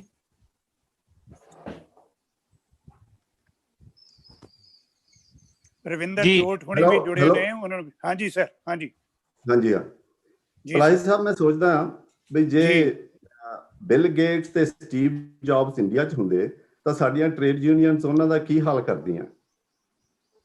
ਚਾਹੇ ਸਰਕਾਰ ਕਾਂਗਰਸ ਦੀ ਹੋਵੇ ਚਾਹੇ ਬੀਜੇਪੀ ਦੀ ਹੋਵੇ, ਸਾਨੂੰ ਕਿਸੇ ਵੀ ਸਰਕਾਰ ਦੀ ਕੋਈ ਚੀਜ਼ ਚੰਗੀ ਨਹੀਂ ਲੱਗਦੀ, ਪਰ ਇੱਕ ਚੀਜ਼ ਬੜੀ ਚੰਗੀ ਲੱਗਦੀ ਆ, ਉਹ ਹੈਗੀ ਸਰਕਾਰੀ ਨੌਕਰੀ। ਉਹਦੀ ਵਜ੍ਹਾ ਇਹ ਹੈ ਵੀ ਉਹਦੇ ਜੌਬ ਸਿਕਿਉਰਿਟੀ ਹੈ। ਜੇ ਜੌਬ ਸਿਕਿਉਰਿਟੀ ਹੈਗੀ ਤਾਂ ਸਾਨੂੰ ਕੰਮ ਕਰਨ ਦੀ ਵੀ ਕੀ ਲੋੜ ਹੈ। ਰੇਲਵੇ ਦੀ ਗੱਲ ਕੀਤੀ ਆ, ਰੇਲਵੇ ਦੇ ਵਿੱਚ 13 ਲੱਖ ਬੰਦਾ ਕੰਮ ਕਰਦਾ। ਮੈਂ ਸਿੱਧੂ ਸਾਹਿਬ ਨੂੰ ਇਹ ਪੁੱਛਣਾ ਚਾਹੁੰਦਾ ਵੀ ਉਹਦੇ 'ਚ ਕਿੰਨੀ ਡੈਡ ਵੁੱਡ ਹੋ, ਤੇ ਉਹ ਡੈਡ ਵੁੱਡ ਬਾਰੇ ਕੀ ਕਰਨਗੇ, ਉਹ ਕੀ ਸੁਜੈਸਟ ਕਰ ਰਹੇ ਨੇ ਗਵਰਨਮੈਂਟ ਨੂੰ ਉਹਨੂੰ ਖਤਮ ਕਰਨ ਲਈ। ਸਾਡੀ ਟੈਲੀਕਮਿਊਨੀਕੇਸ਼ਨ ਇੰਡਸਟਰੀ ਦਾ ਹਾਲ ਲੈ ਲਓ ਤੁਸੀਂ ਜੀ। ਜੇ ਕਿਸੇ ਸਿਆਣੇ ਪ੍ਰਾਈਮ ਮਿਨਿਸਟਰ ਨੇ 90 ਦੇ ਵਿੱਚ ਉਹਨੂੰ ਡੀਰੈਗੂਲੇਟ ਨਾ ਕੀਤਾ ਹੁੰਦਾ ਤਾਂ ਅਸੀਂ ਟੈਲੀਕਮਿਊਨੀਕੇਸ਼ਨ ਇੰਡਸਟਰੀ 'ਚ ਪ੍ਰੋਗਰੈਸ ਨਹੀਂ ਸੀ ਕਰ ਸਕਦੇ। ਜਿੰਨੇ ਵੀ ਮੈਂਬਰ ਪੈਨਲ ਤੇ ਬੈਠੇ ਨੇ, ਮੈਂ ਇਹਨਾਂ ਨੂੰ ਪੁੱਛਣਾ ਚਾਹੁੰਦਾ, ਇਹਨਾਂ ਕੋਲੇ ਕਿੰਨੇ 에ਅਰਟੈਲ ਦੇ ਤੇ ਕਿੰਨੇ ਰਿਲਾਇੰਸ ਦੇ ਫੋਨ ਨੇ? BSNL ਦਾ ਕਿਉਂ ਨਹੀਂ ਹੈ? ਤੁਸੀਂ BSNL ਦੇ ਵਾਪਸ ਜਾਣਾ ਚਾਹੁੰਦੇ ਹੋ ਵੀ ਸਾਡੇ 2-2 ਸਾਲ 3-3 ਸਾਲ ਸਾਨੂੰ ਕਨੈਕਸ਼ਨ ਲਈ ਵੇਟ ਕਰਨਾ ਪਵੇ ਤੇ ਸਰਵਿਸ ਲਈ ਬੈਕ ਕਰਨਾ ਪਵੇ? ਇਹਨਾਂ ਨੇ ਗੱਲ ਕੀਤੀ ਆ 2 ਕਰੋੜ ਜਿਹੜੀਆਂ ਸਾਡੀਆਂ ਜੌਬਸ ਨੇ, ਪ੍ਰਧਾਨ ਮੰਤਰੀ ਨੇ, ਮੋਦੀ ਨੇ ਕਿਹਾ ਵੀ ਅਸੀਂ ਤੁਹਾਨੂੰ ਦੇਵਾਂਗੇ। ਸਾਨੂੰ ਪਤਾ ਵੀ ਪੋਲੀਟੀਸ਼ੀਅਨ ਕੁਝ ਵੀ ਕਮਿਟ ਕਰ ਸਕਦੇ ਨੇ ਇਲੈਕਸ਼ਨ ਦੇ ਲਈ, ਪਰ ਰਿਐਲਿਟੀ ਇਹ ਹੈ ਵੀ 0 ਤੋਂ 14 ਤੱਕ ਉਮਰ ਤੱਕ ਸਾਡੇ 25% ਸਾਡੇ ਜਿਹੜੇ ਲੋਕ 35 ਕਰੋੜ ਬੱਚੇ 14 ਸਾਲ ਦੀ ਉਮਰ ਤੱਕ ਨੇ। ਤੁਸੀਂ 2 ਕਰੋੜ ਦਾ ਫਿਕਰ ਕਰ ਰਹੇ ਹੋ, 35 ਕਰੋੜ ਬੱਚਿਆਂ ਨੂੰ ਜੌਬਸ ਕੌਣ ਦੇਊਗਾ ਜੇ ਅਸੀਂ ਐਂਟਰਪ੍ਰੀਨਿਓਰਸ਼ਿਪ ਨੂੰ ਇਨਕਰੇਜ ਨਹੀਂ ਕਰਾਂਗੇ? ਗਵਰਨਮੈਂਟ ਜੌਬਸ ਦੇਊਗੀ? I think we should come to our senses ਤੇ ਜਿਹੜੀ ਪ੍ਰਾਈਵੇਟ ਐਂਟਰਪ੍ਰੀਨਿਓਰਸ਼ਿਪ ਆ ਉਹਨੂੰ ਇਨਕਰੇਜ ਕਰਨਾ ਸ਼ੁਰੂ ਕਰਨਾ ਚਾਹੀਦਾ। ਤੇ ਉਹਦੇ ਲਈ ਸਾਨੂੰ ਸਾਡੇ ਜਿਹੜੇ ਫਲੈਕਸੀਬਲ ਲੇਬਰ ਲਾਜ਼ ਨੇ ਉਹ ਜ਼ਰੂਰੀ ਨੇ, ਉਹਨਾਂ ਤੋਂ ਬਿਨਾਂ ਸਾਡੀ ਕੋਈ ਪ੍ਰੋਗਰੈਸ ਪੋਸੀਬਲ ਹੈ ਨਹੀਂ। ਬਸ ਮੈਂ ਇੰਨਾ ਹੀ ਕਹਿਣਾ ਸੀ। ਮਿਹਰਬਾਨੀ। ਜਵੰਦਾ ਸਾਹਿਬ ਨੇ ਬੜੇ ਸਵਾਲ ਚੁੱਕੇ ਨੇ, ਸਿੱਧੂ ਸਾਹਿਬ ਜ਼ਰੂਰ ਇਹਦਾ ਜਵਾਬ ਦੇਣਗੇ ਅੰਤ ਦੇ ਵਿੱਚ। ਹੋਰ ਕੋਈ ਵੀ ਵਕਤ ਆਪਣੀ ਗੱਲ ਇਹਨੇ ਮਾਮਲੇ ਤੇ ਕਰਨਾ ਚਾਹੇ ਜ਼ਰੂਰ ਕਰਨ। ਮਚਾਕੀ ਜੀ ਉਹਨਾਂ ਨੂੰ ਬੇਨਤੀ ਹੈ ਪਹਿਲਾਂ, ਫਿਰ ਰਵਿੰਦਰ ਚੋੜ ਜੀ ਗੱਲ ਕਰਨਗੇ। ਮਚਾਕੀ ਜੀ, ਸੁਰਿੰਦਰ ਮਚਾਕੀ ਜੀ। ਠੀਕ ਹੈ ਮਚਾਕੀ ਜੀ, ਹੈਲੋ ਪਰਵਿੰਦਰਜੀਤ ਮਚਾਕੀ ਜੀ, ਹੈਲੋ। ਹੋਏ ਨੇ ਸਾਡੇ ਨਾਲ ਡਾਕਟਰ SP ਸਿੰਘ ਜੀ ਵੀ ਜੁੜੇ ਨੇ। ਹਾਂਜੀ ਰਵਿੰਦਰ ਚੋੜ ਜੀ, ਹੈਲੋ ਜੀ। ਰਵਿੰਦਰ ਚੋੜ ਹੋਣਾ ਨੂੰ ਬੁਲਾ ਲਓ ਜੀ। ਹੈਲੋ ਜੀ। ਹੈ ਨਹੀਂ ਸੁਰਿੰਦਰ ਮਚਾਕੀ ਜੀ? ਹਾਂਜੀ, ਸਤਿ ਸ਼੍ਰੀ ਅਕਾਲ ਜੀ। ਜੀ ਰਵਿੰਦਰ ਚੋੜ ਜੀ ਆਪਣੀ ਗੱਲ ਕਰਨ ਲੱਗੇ ਨੇ। ਹਾਂਜੀ, ਸਤਿ ਸ਼੍ਰੀ ਅਕਾਲ ਜੀ ਸਾਰਿਆਂ ਨੂੰ। ਸਤਿ ਸ਼੍ਰੀ ਅਕਾਲ। ਮੈਂ ਸੁਣ ਰਿਹਾ ਸੀਗਾ ਵੀ ਟ੍ਰੇਡ ਯੂਨੀਅਨਾਂ ਦੀ ਜਿਹੜੀ ਗੱਲ ਅੱਜ ਹੋ ਰਹੀ ਆ, ਐਕਚੁਅਲੀ ਆਪਾਂ ਜਿਹੜਾ ਟੌਪਿਕ ਰੱਖਿਆ ਸੀ ਉਹ ਐਕਟਾਂ ਦੇ ਜੋ ਸੋਧਾਂ ਹੋਈਆਂ ਉਹਦੇ ਬਾਰੇ ਸੀਗਾ। ਚਲੋ ਖੈਰ ਦੋਏ ਗੱਲਾਂ ਰਿਲੇਟਡ ਨੇ ਤੇ ਉਹਦੇ ਬਾਰੇ ਗੱਲ ਚੱਲ ਰਹੀ ਸੀ। ਜਿਸ ਤਰ੍ਹਾਂ ਹੁਣ ਮੈਂ ਦੇਖਿਆ ਵੀ 1947 'ਚ ਜਿਹੜਾ ਇਹ ਐਕਟ ਬਣੇ ਸੀ, ਇਹਨਾਂ ਨੇ ਸਾਰੇ ਉਥਲ ਪੁਥਲ ਕਰ ਦਿੱਤੇ, ਸਾਰੇ ਕੁਝ ਇਕੱਠੇ ਕਰਕੇ ਇੱਕ ਥਾਂ ਕਰ ਦਿੱਤੇ। ਉਹਨਾਂ ਦੇ ਵਿੱਚ ਬਹੁਤ ਸਾਰੀਆਂ ਚੇਂਜਸ ਕਰ ਦਿੱਤੀਆਂ। ਜਿਸ ਤਰ੍ਹਾਂ ਪਹਿਲਾਂ ਕੋਈ ਵੀ ਜਿਹੜਾ ਕਾਰਖਾਨੇ ਵਾਲਾ ਸੀ, ਫੈਕਟਰੀ ਵਾਲਾ ਸੀ, ਜੇ ਉਹਦੇ ਕੋਲ 300 ਮਜ਼ਦੂਰ ਹਨ ਤਾਂ ਉਹਨਾਂ ਨੂੰ ਕੱਢਣ ਲਈ ਜਾਂ ਉਹ ਫੈਕਟਰੀ ਬੰਦ ਕਰਨ ਲਈ ਉਹਨੂੰ ਗਵਰਨਮੈਂਟ ਦੀ ਪਰਮਿਸ਼ਨ ਲੈਣੀ ਪੈਂਦੀ ਸੀ। ਤੇ ਇਸੇ ਤਰ੍ਹਾਂ ਇਹਨਾਂ ਨੇ ਕੀ ਕੀਤਾ, ਚੇਂਜ ਕਰਕੇ ਉਸਨੂੰ 100 ਤੱਕ ਲੈ ਆਂਦਾ, ਤਾਂ ਕਿ ਜਿਹੜੇ ਬਾਕੀ ਦੇ ਮਜ਼ਦੂਰ ਆ ਉਹਨਾਂ ਦਾ ਮਤਲਬ ਕੋਈ ਪੁੱਛਣ ਗਿੱਛਣ ਵਾਲੀ ਕੋਈ ਗੱਲ ਨਹੀਂ ਹੈ। ਇਸੇ ਤਰ੍ਹਾਂ ਐਕਟ ਵਿੱਚ ਇਹਨਾਂ ਨੇ ਯੂਨੀਅਨ ਬਣਾਉਣ ਲਈ ਵੀ, ਟ੍ਰੇਡ ਯੂਨੀਅਨ ਬਣਾਉਣ ਲਈ ਵੀ ਇੱਕ ਚੇਂਜਿਸ ਕਰਤੀਆਂ ਵੀ। ਜਿਸ ਤਰ੍ਹਾਂ ਪਹਿਲਾਂ ਉਹਨਾਂ ਨੂੰ 7 ਬੰਦੇ ਕੋਈ ਵੀ ਟ੍ਰੇਡ ਯੂਨੀਅਨ ਬਣਾ ਸਕਦੇ ਸੀ, ਪਰ ਹੁਣ ਇਸ ਐਕਟ ਦੇ ਮੁਤਾਬਕ ਜਿਹੜਾ ਹੁਣ ਇਹਨਾਂ ਨੇ ਚੇਂਜ ਕੀਤਾ, ਉਹਨਾਂ ਨੂੰ ਜਿੰਨੇ ਮਜ਼ਦੂਰ ਉੱਥੇ ਕੰਮ ਕਰਦੇ ਉਹਦਾ 10% ਘੱਟ ਤੋਂ ਘੱਟ ਉਹਦੇ ਕੋਲ ਹੋਣਾ ਚਾਹੀਦਾ। ਇਸੇ ਤਰ੍ਹਾਂ ਜਿੱਥੇ ਕਿਤੇ 100 ਮਜ਼ਦੂਰ ਕੰਮ ਕਰਦਾ ਆ ਕਿਸੇ ਫੈਕਟਰੀ ਦੇ ਵਿੱਚ, ਤੇ ਉਹ ਪਹਿਲਾਂ ਸੀਗਾ ਵੀ ਉਹਨਾਂ ਨੂੰ ਸਾਰੇ ਨਿਯਮ ਦੱਸਣੇ ਪੈਂਦੇ ਸੀ ਉਸ ਫੈਕਟਰੀ ਵਾਲਿਆਂ ਨੂੰ, ਔਰ ਬਾਹਰ ਲਾਉਣੇ ਪੈਂਦੇ ਸੀ। ਉਹਨਾਂ ਨੂੰ ਕੱਢਣ ਲਈ ਜਾਂ ਉਹਨਾਂ ਨੂੰ ਰੱਖਣ ਲਈ ਜਾਂ ਉਹਨਾਂ ਦੇ ਕੰਮ ਕਰਨ ਦੇ ਘੰਟੇ, ਉਹ ਸਾਰਾ ਕੁਝ ਦੱਸਣਾ ਪੈਂਦਾ ਸੀ। ਪਰ ਇਹ ਹੁਣ ਜਿਹੜਾ ਚੇਂਜ ਕਰ ਦਿੱਤਾ ਇਹਨਾਂ ਨੇ, ਉਹ ਬਿਲਕੁਲ ਹੀ ਕਾਰਪੋਰੇਟ ਸੈਕਟਰ ਦੇ ਹਿਸਾਬ ਨਾਲ ਕਰ ਦਿੱਤਾ ਵੀ ਉਹਨਾਂ ਦੀ ਦਾ ਕੋਈ ਫਾਇਦਾ ਹੋਵੇ, ਮਜ਼ਦੂਰ ਦਾ ਕੋਈ ਫਾਇਦਾ ਨਾ ਹੋਵੇ, ਮਜ਼ਦੂਰ ਦੇ ਵੱਲ ਨਹੀਂ ਕੰਮ ਕਰਦੇ। ਤੇ ਇਸੇ ਤਰ੍ਹਾਂ ਜੇ ਇਹਨਾਂ ਨੇ ਕੀਤਾ ਵੀ ਜੇ ਮਜ਼ਦੂਰ ਉੱਥੇ ਵੀ ਇਹਨਾਂ ਨੇ 100 ਤੋਂ ਕਰਕੇ 300 ਕਰ ਦਿੱਤਾ। ਇਹ ਕੁਝ ਗੱਲਾਂ ਜਿਹੜੀਆਂ ਹੈਗੀਆਂ, ਮੈਂ ਸਮਝਦਾ ਵੀ ਜਿਹੜੇ ਸਿੱਧੂ ਸਾਹਿਬ ਨੇ ਐਕਟਾਂ ਬਾਰੇ ਗੱਲ ਬਹੁਤ ਘੱਟ ਕੀਤੀ ਆ, ਟ੍ਰੇਡ ਯੂਨੀਅਨਾਂ ਬਾਰੇ ਜ਼ਿਆਦਾ ਕੀਤੀ ਆ। ਉਹ ਐਕਟਾਂ ਬਾਰੇ ਵੀ ਹੋਣੀ ਚਾਹੀਦੀ, ਜਿਹੜੇ ਕਿ ਸਾਰੇ ਬਹੁਤ ਸਾਰਾ ਉਹਨਾਂ ਦੇ ਵਿੱਚ ਚੇਂਜਿਸ ਇਹਨਾਂ ਨੇ ਗੌਰਮੈਂਟ ਨੇ ਲਿਆਤੀਆਂ, ਜਿਹੜੀਆਂ ਕਿ ਮਜ਼ਦੂਰ ਮਾਰੂਗਾ ਤੇ ਕਾਰਪੋਰੇਟ ਸੈਕਟਰ ਦੇ ਹੱਕ 'ਚ ਭੁਗਤਦੀਆਂ ਆ। ਬਹੁਤ ਬਹੁਤ ਮਿਹਰਬਾਨੀ ਪਲਾਈ ਸਾਹਿਬ, ਥੈਂਕ ਯੂ ਜੀ। ਹਾਂ, ਬਹੁਤ ਮਿਹਰਬਾਨੀ। ਮੈਂ ਹੁਣ ਬੇਨਤੀ ਕਰਾਂਗਾ, ਸਾਡੇ ਦਰਮਿਆਨ ਗੁਰਚਰਨ ਨੂਰਪੁਰ ਜੀ ਜੁੜੇ ਹੋਏ ਨੇ, ਉਹਨਾਂ ਨੂੰ, ਔਰ ਸੁਰਿੰਦਰ ਮਚਾਕੀ ਜੀ। ਸੁਰਿੰਦਰ ਮਚਾਕੀ ਜੀ, हेलो सुरेंद्र मचाकी जी, आप जी की आवाज नहीं आ रही है। डॉक्टर SP सिंह तो चले गए, नूरपुर जी भी नहीं है। डॉक्टर एसपी सिंह लेफ्ट कर गए। लेफ्ट कर गए जी जी ਮਚਾਕੀ ਜੀ ਮੇਰੇ ਖਿਆਲ ਵਿੱਚ ਮਚਾਕੀ ਜੀ ਹੁਣੀ ਵੀ ਉਹਨਾਂ ਦਾ ਕੋਈ ਫੋਨ ਦਾ ਪ੍ਰੋਬਲਮ ਹੈ। ਹਾਂਜੀ ਜੀ ਜੀ ਮੈਂ ਗੱਲ ਕਰਨਾ ਚਾਹਾਂਗਾ ਜੀ ਕੁਲਵੰਤ ਸਿੰਘ ਬਾਵਾ। ਕੁਲਵੰਤ ਸਿੰਘ ਬਾਵਾ ਜੀ ਸਾਡੇ ਦਰਮਿਆਨ ਜੁੜੇ ਹੋਏ ਨੇ, ਉਹਨਾਂ ਨਾਲ ਉਹ ਆਪਣੀ ਵਿਚਾਰ ਸਾਡੇ ਨਾਲ ਸਾਂਝੀ ਕਰਨਗੇ। ਪ੍ਰਵਿੰਦਰ ਜੀ ਦੇਖੋ ਨੂਰਪੁਰ ਜੀ ਹੈ ਨੇ? ਨਹੀਂ ਮੈਂ ਪਲਾਈ ਜੀ ਦਾ ਬਹੁਤ ਬਹੁਤ ਧੰਨਵਾਦ ਕਰਦਾ ਵਾਂ ਜਿਨ੍ਹਾਂ ਨੇ ਹਿੰਦ ਮਜ਼ਦੂਰ ਸਭਾ ਆਲ ਇੰਡੀਆ ਦੇ ਹਰਭਜਨ ਸਿੰਘ ਸਿੱਧੂ ਜੀ ਨੂੰ ਇਸ ਮੰਚ ਤੇ ਬੁਲਾਇਆ, ਕਿਉਂਕਿ ਹਿੰਦੁਸਤਾਨ ਦੀਆਂ 12 ਪ੍ਰਮੁੱਖ ਜਥੇਬੰਦੀਆਂ ਪਿਛਲੇ ਕਾਫੀ ਸਮੇਂ ਤੋਂ ਅਤੇ ਫੈਡਰੇਸ਼ਨਾਂ ਕਾਫੀ ਸਮੇਂ ਤੋਂ ਜਿਹੜੇ ਕਿ ਹਿੰਦੁਸਤਾਨ ਦੇ ਵਿੱਚ ਕਾਨੂੰਨਾਂ ਦੀ ਛੇੜਛਾੜ ਕੀਤੀ ਜਾ ਰਹੀ ਹੈ, ਉਹਦੇ ਤੇ ਲੜਾਈ ਲੜਨ ਦਾ ਕੰਮ ਕੀਤਾ ਜਾ ਰਿਹਾ ਵਾ। ਔਰ ਜਿਸ ਤਰ੍ਹਾਂ ਵੀ ਸਾਡੀਆਂ ਸੈਂਟਰ ਦੀਆਂ ਜਿਹੜੀਆਂ ਆਰਗੇਨਾਈਜੇਸ਼ਨਾਂ ਨੇ, ਜਿਹਦੇ ਵਿੱਚ ਸਾਡੇ ਪ੍ਰਮੁੱਖ ਸਿੱਧੂ ਜੀ ਨੇ ਕਾਫੀ ਉਤਸ਼ਾਹ ਨਾਲ ਗਾਈਡ ਕਰਨ ਦਾ ਕੰਮ ਕੀਤਾ ਵਾ, ਕਿਉਂਕਿ ਪੰਜਾਬ ਦੇ ਵਿੱਚ ਅਸੀਂ ਮਜ਼ਦੂਰ ਜਥੇਬੰਦੀਆਂ ਜਿੰਨੀਆਂ ਵੀ ਆ ਉਹ ਸਾਰੀਆਂ ਇਕੱਠੀਆਂ ਹੋ ਕੇ ਜੋ ਵੀ ਸੈਂਟਰ ਦਾ ਆਦੇਸ਼ ਆਂਦਾ ਕਿਰਤ ਕਾਨੂੰਨਾਂ ਨੂੰ ਬਦਲਣ ਵਾਸਤੇ ਕੋਰੋਨਾ ਮਹਾਮਾਰੀ ਦੇ ਪੀੜ ਦੇ ਵਿੱਚ ਅਸੀਂ ਉਹਦੇ ਤੇ ਮਜ਼ਬੂਤੀ ਨਾਲ ਸਟਰਗਲ ਕਰਨ ਦਾ ਕੰਮ ਕਰਦੇ ਆ। ਪਿਛਲੇ ਸਮੇਂ ਤੇ ਅਸੀਂ ਜਿਹੜੇ ਕਾਨੂੰਨ ਨੂੰ ਛੇੜਛਾੜ ਕਰਨ ਦਾ ਕੰਮ ਕੀਤਾ, ਸੈਂਟਰ ਨੇ ਆਦੇਸ਼ ਦਿੱਤਾ, ਅਸੀਂ ਰੇਲਾਂ ਰੋਕਣ ਦਾ ਕੰਮ ਕੀਤਾ, ਅਸੀਂ ਮੁਜ਼ਾਹਰੇ ਕਰਨ ਦਾ ਕੰਮ ਕੀਤਾ, ਪ੍ਰੋਟੈਸਟ ਕਰਨ ਦਾ ਕੰਮ ਕੀਤਾ। ਗੱਲ ਹੈ ਕਿ ਸੈਂਟਰ ਜਿਸ ਤਰ੍ਹਾਂ ਸੈਂਟਰ ਦੀਆਂ ਆਰਗੇਨਾਈਜੇਸ਼ਨਾਂ ਜਥੇਬੰਦੀਆਂ ਲੱਗੀਆਂ ਹੋਈਆਂ ਨੇ ਕਿ ਹਿੰਦੁਸਤਾਨ ਦੇ ਜਿਹੜੇ ਕਾਨੂੰਨ ਜਾਂ ਪੰਜਾਬ ਦੇ ਜਿਹੜੇ ਕਾਨੂੰਨ ਨੇ ਉਹਨਾਂ ਨੂੰ ਛੇੜਛਾੜ ਨਾ ਕੀਤੀ ਜਾਵੇ, ਪਰ ਸਰਕਾਰ ਐਡਾਮੈਂਟ ਹੈ ਉਹਨਾਂ ਕਾਨੂੰਨਾਂ ਨੂੰ ਬਦਲਣ ਵਾਸਤੇ। ਬਿਲਕੁਲ ਮੈਂ ਇਸ ਗੱਲ ਨਾਲ ਸਹਿਮਤ ਹਾਂ ਕਿ ਸਾਨੂੰ ਸਾਰਿਆਂ ਨੂੰ, ਅਸੀਂ ਵੈਸੇ ਤੇ ਸਾਰੇ ਪ੍ਰਮੁੱਖ ਜਥੇਬੰਦੀਆਂ ਸਾਰੀਆਂ ਇਕੱਠੀਆਂ ਹੋ ਕੇ ਫਾਈਟ ਕਰ ਰਹੀਆਂ ਵਾ, ਔਰ ਮੈਂ ਇੱਕ ਗੱਲ ਜ਼ਰੂਰ ਕਹਾਂਗਾ ਕਿ ਹਿੰਦੁਸਤਾਨ ਦੇ ਵਿੱਚ ਜਾਂ ਪੰਜਾਬ ਦੇ ਵਿੱਚ ਜੋ ਵੀ ਮੋਦੀ ਕਰ ਰਿਹਾ ਵਾ, ਇਹਦੇ ਨਾਲ ਸਾਡੇ ਮੋਦੀ ਸਾਹਿਬ ਕਰ ਰਹੇ ਨੇ, ਇਹਦੇ ਨਾਲ ਮਜ਼ਦੂਰ ਜਥੇਬੰਦੀਆਂ ਜਿਹੜੀਆਂ ਨੇ ਜਾਂ ਜਿਹੜਾ ਮਜ਼ਦੂਰ ਹੈ, ਚਾਹੇ ਉਹ ਗ੍ਰਾਸ ਰੂਟ ਤੇ ਕੰਮ ਕਰਦਾ ਹੈ, ਚਾਹੇ ਉਹ ਫੈਕਟਰੀ 'ਚ ਕੰਮ ਕਰਦਾ ਹੈ, ਚਾਹੇ ਮੇਰਾ ਸਾਥੀ ਕੋਈ ਬੈਂਕ 'ਚ ਜਾਂ ਇੰਸ਼ੋਰੈਂਸ 'ਚ ਕੰਮ ਕਰਦਾ ਹੈ, ਇਸ ਲਈ ਉਹਨਾਂ 'ਚ ਇੰਨੀ ਕੁ ਹੀ ਮਜ਼ਬੂਤੀ ਆਈ ਹੈ ਕਿਉਂਕਿ ਜਦੋਂ ਜਬਰ ਜ਼ੁਲਮ ਤੇ ਧੱਕੇਸ਼ਾਹੀ ਹੋਈ ਹੈ, ਉਸ ਧੱਕੇਸ਼ਾਹੀ ਦੇ ਖਿਲਾਫ ਮਜ਼ਦੂਰ ਆਪਣੇ ਹੱਕਾਂ ਲਈ ਖਲੋਣ ਦਾ ਕੰਮ ਕੀਤਾ ਵਾ। ਪਿੱਛੇ ਮੈਂ ਛੋਟੀ ਜਿਹੀ ਐਗਜ਼ਾਮਪਲ ਦਿਆਂਗਾ, ਕੋਰੋਨਾ ਮਹਾਮਾਰੀ ਕਰਕੇ ਮਿਨੀਮਮ ਵੇਜ ਦੀ ਰਿਵੀਜ਼ਨ ਕੀਤੀ ਪੰਜਾਬ ਸਰਕਾਰ ਵੱਲੋਂ, ਔਰ 5 ਦਿਨਾਂ ਬਾਅਦ ਹੀ ਉਸ ਰਿਵੀਜ਼ਨ ਨੂੰ ਵਾਪਸ ਲੈਣ ਦਾ ਕੰਮ ਕੀਤਾ।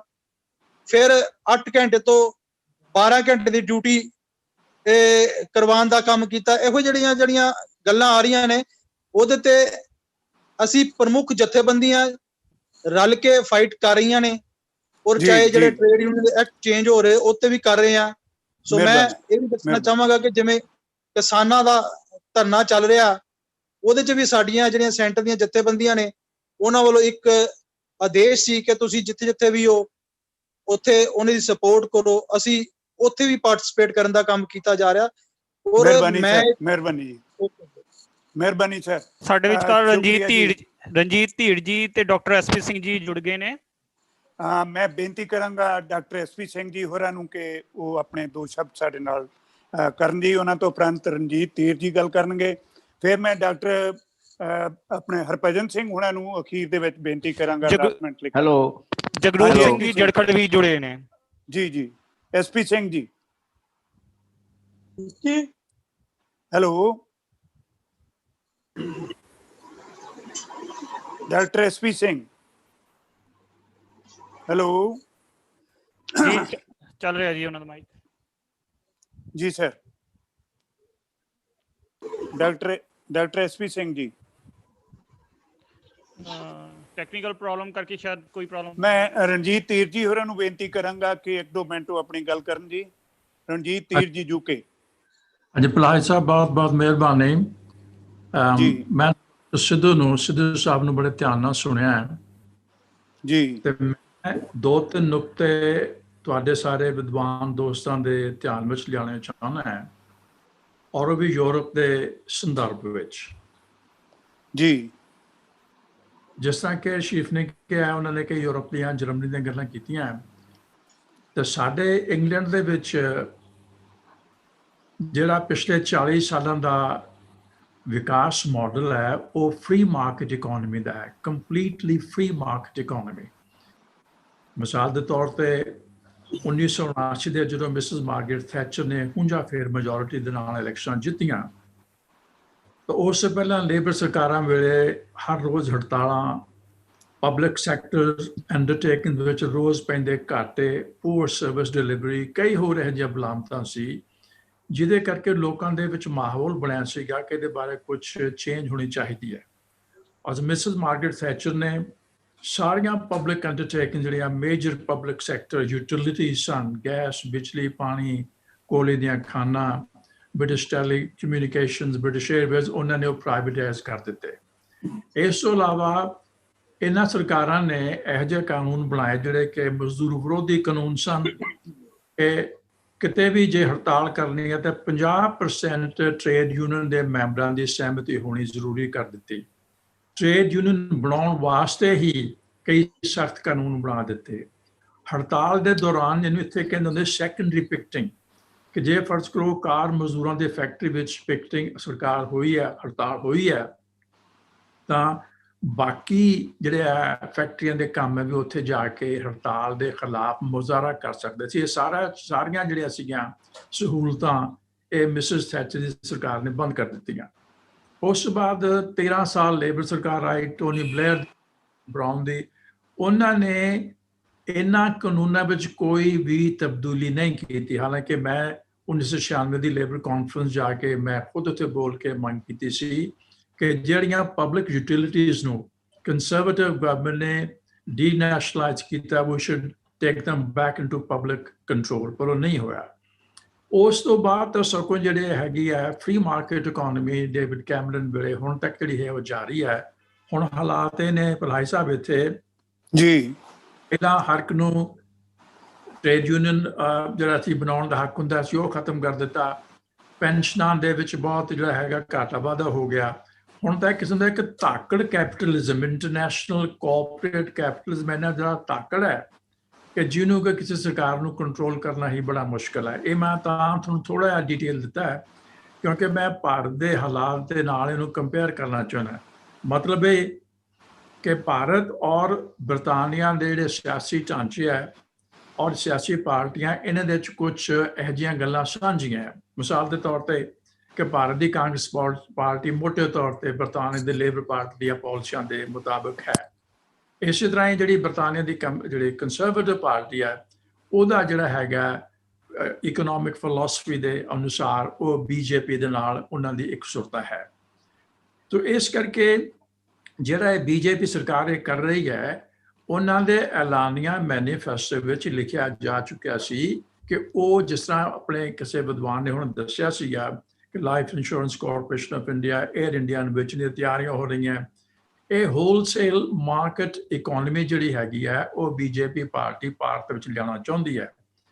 ਪਿਛਲੇ ਹਫ਼ਤੇ 2 ਹਫ਼ਤੇ ਪਹਿਲਾਂ ਤੁਸੀਂ ਕਿਸਾਨੀ ਦੀ ਗੱਲ ਕੀਤੀ ਸੀ, ਉੱਥੇ ਵੀ ਹੈ there introducing market economy into the agricultural sector. ਇਹੀ ਹੋ ਰਿਹਾ ਅੱਜ ਜਿਹੜਾ ਆਪਾਂ ਮੁੱਦਾ ਗੱਲ ਕਰ ਰਹੇ ਹਾਂ ਕਿ ਟ੍ਰੇਡ ਯੂਨੀਅਨ ਰਾਈਟਸ ਘੱਟ ਕੀਤੇ ਜਾ ਰਹੇ ਆ। ਸਵਾਲ ਇਹ ਹੈ, this is my last point, ਉਹ ਇਹ ਹੈ ਕਿ ਜੇ ਲੋਕ ਵੋਟਾਂ ਪਾ ਕੇ ਫਿਰ ਮੈਜੋਰਟੀ ਦਾ ਬੀਜੇਪੀ ਨੂੰ ਦਿੰਦੇ ਆ, ਤਾਂ ਉਸ ਤੋਂ ਬਾਅਦ ਬੀਜੇਪੀ ਤੋਂ ਇਹ ਐਕਸਪੈਕਟ ਨਹੀਂ ਕੀਤਾ ਜਾ ਸਕਦਾ ਕਿ ਉਹ ਆਪਣਾ ਮਾਰਕੀਟ ਇਕਨੋਮੀ ਦਾ ਮਾਡਲ ਛੱਡ ਕੇ ਸੋਸ਼ਲਿਸਟ ਵਿਕਾਸ ਮਾਡਲ ਲਾਗੂ ਕਰੇ। ਇਹ ਬਹੁਤ ਵੱਡਾ ਸਵਾਲ ਹੈ ਸਾਰੇ left of the centre parties ਨੂੰ, ਸੋਸ਼ਲ ਡੈਮੋਕ੍ਰੈਟਿਕ ਪਾਰਟੀਜ਼ ਨੂੰ, ਕਮਿਊਨਿਸਟ ਪਾਰਟੀਜ਼ ਨੂੰ ਔਰ ਟ੍ਰੇਡ ਯੂਨੀਅਨ ਨੇ, ਕਿਉਂਕਿ ਕੋਈ ਓਵਰਆਲ ਕੋਹੀਰੈਂਟ ਆਪੋਜੀਸ਼ਨ ਨਹੀਂ ਬਣ ਰਹੀ। ਜਿਸ ਤਰ੍ਹਾਂ ਕਿ ਗਿਆਨ ਸਿੰਘ ਉਹਨਾਂ ਨੇ ਕਿਹਾ, ਡਾਕਟਰ ਸਾਹਿਬ ਨੇ, ਕਿ ਪਹਿਲੀ ਗੱਲ ਤਾਂ ਹੈ ਕਿ ਪਬਲਿਕ ਸੈਕਟਰ ਅੰਡਰਟੇਕਿੰਗਸ ਨੂੰ ਵੀ ਆਪਣੀ ਪੀੜੀ ਥੱਲੇ ਸੋਟਾ ਮਾਰਨਾ ਚਾਹੀਦਾ। ਦੂਜਾ, ਕੁਝ ਹੋਰ ਵਿਦਵਾਨਾਂ ਨੇ ਵੀ ਕਿਹਾ ਕਿ ਟ੍ਰੇਡ ਯੂਨੀਅਨ ਜਦੋਂ ਉਹਨਾਂ ਦੇ ਆਪਣੇ ਸੈਕਟਰ 'ਚ ਕੋਈ ਪ੍ਰੋਬਲਮ ਹੁੰਦੀ ਹੈ ਉਹ ਉਹਦੇ ਵਾਸਤੇ ਹੜਤਾਲ ਕਰਦੀਆਂ, ਪਰ ਇੱਕ ਵਿਸ਼ਵ ਵਿਆਪੀ ਮਜ਼ਦੂਰ ਕਿਸਾਨ ਆਮ ਬੰਦੇ ਦੇ ਅੰਦੋਲਨ ਵਿੱਚ ਹਿੱਸਾ ਨਹੀਂ ਲੈਂਦੀਆਂ। ਇਹ ਬੜੇ ਇੰਪੋਰਟੈਂਟ ਸਵਾਲ ਨੇ ਜਿਹੜੇ ਕਿ ਸਾਨੂੰ ਵਿਚਾਰ ਕਰਨੇ ਚਾਹੀਦੇ ਨੇ। ਥੈਂਕ ਯੂ ਜੀ। ਬਹੁਤ ਮਿਹਰਬਾਨੀ ਸਰ, ਬੜੇ ਅੱਛੇ ਢੰਗ ਨਾਲ ਧੀਰ ਸਾਹਿਬ ਨੇ ਕੋਈ ਸਵਾਲ ਉਠਾਏ ਨੇ। ਮੈਂ ਬੇਨਤੀ ਕਰਾਂਗਾ ਡਾਕਟਰ SP ਸਿੰਘ ਜੀ ਹੋਰਾਂ ਨੂੰ, ਜਿਹੜੇ ਕਿ ਸਾਬਕਾ ਵਾਈਸ ਚਾਂਸਲਰ ਹਨ, ਉਹ ਆਪਣੀ ਗੱਲ ਕਰਨ। ਸਾਡੇ ਦਰਮਿਆਨ ਸਾਡੇ ਮਾਨਯੋਗ ਪੱਤਰਕਾਰ ਹਰਜਿੰਦਰ ਬਾਲੀਆ ਜੀ ਵੀ ਜੁੜ ਚੁੱਕੇ ਨੇ, ਬਾਅਦ ਵਿੱਚ ਗੱਲ ਕਰਨਗੇ।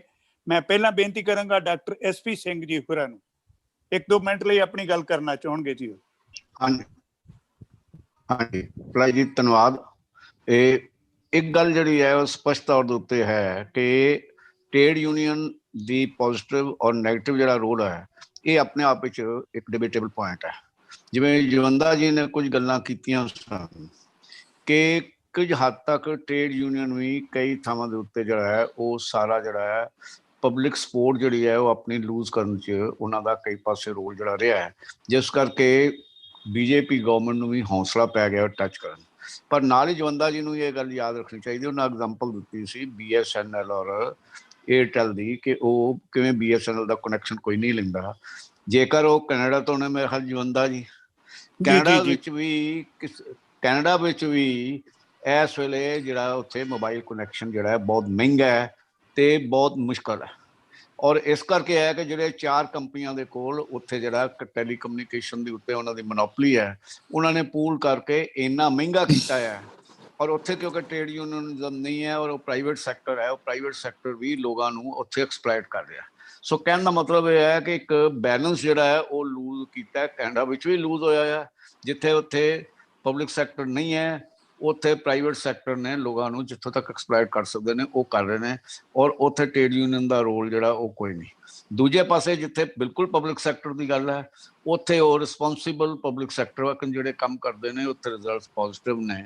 ਲੇਕਿਨ ਇੱਕ ਗੱਲ ਜ਼ਰੂਰ ਸਮਝਣੀ ਚਾਹੀਦੀ ਹੈ ਕਿ ਜਿਹੜੀ ਆਮ ਵਰਕਰ ਦੀ ਐਕਸਪਲੋਇਟੇਸ਼ਨ ਦਾ ਆਧਾਰ ਜਿਹੜਾ ਉਹ ਗਵਰਨਮੈਂਟ ਨੇ ਜਿਹੜਾ ਬਣਾਇਆ ਹੈ, ਉਹਦੇ ਕਰਕੇ ਜਿਹੜਾ ਸਭ ਤੋਂ ਵੱਡਾ ਨੁਕਸਾਨ ਹੈ। BSNL ਵਰਕਰਸ ਦੇ ਕਰਕੇ ਨਹੀਂ ਮਰਿਆ, BSNL ਗਵਰਨਮੈਂਟ ਦੀਆਂ ਉਹ ਪਾਲਿਸੀਜ਼ ਜਿਹਦੇ ਵਿੱਚ ਕਿ ਅਸੀਂ BSNL ਨੂੰ ਫੇਲ ਕਰਨਾ ਹੈ, ਉਸ ਪ੍ਰੋਸੈਸ ਦੇ ਵਿੱਚ ਜਿਹੜੀਆਂ ਗਵਰਨਮੈਂਟ ਪਾਲਿਸੀਜ਼ ਸਨ ਐਜ਼ ਕੰਪੇਅਰ ਟੂ ਏਅਰਟੈਲ ਔਰ ਰਿਲਾਇੰਸ, ਉਹਨਾਂ ਨੂੰ ਪਾਲਿਸੀ ਦੇ ਵਿੱਚੋਂ ਬਾਹਰ ਕੱਢ ਕੇ ਉਹਦਾ ਨੁਕਸਾਨ ਜਿਹੜਾ ਕੀਤਾ ਹੈ।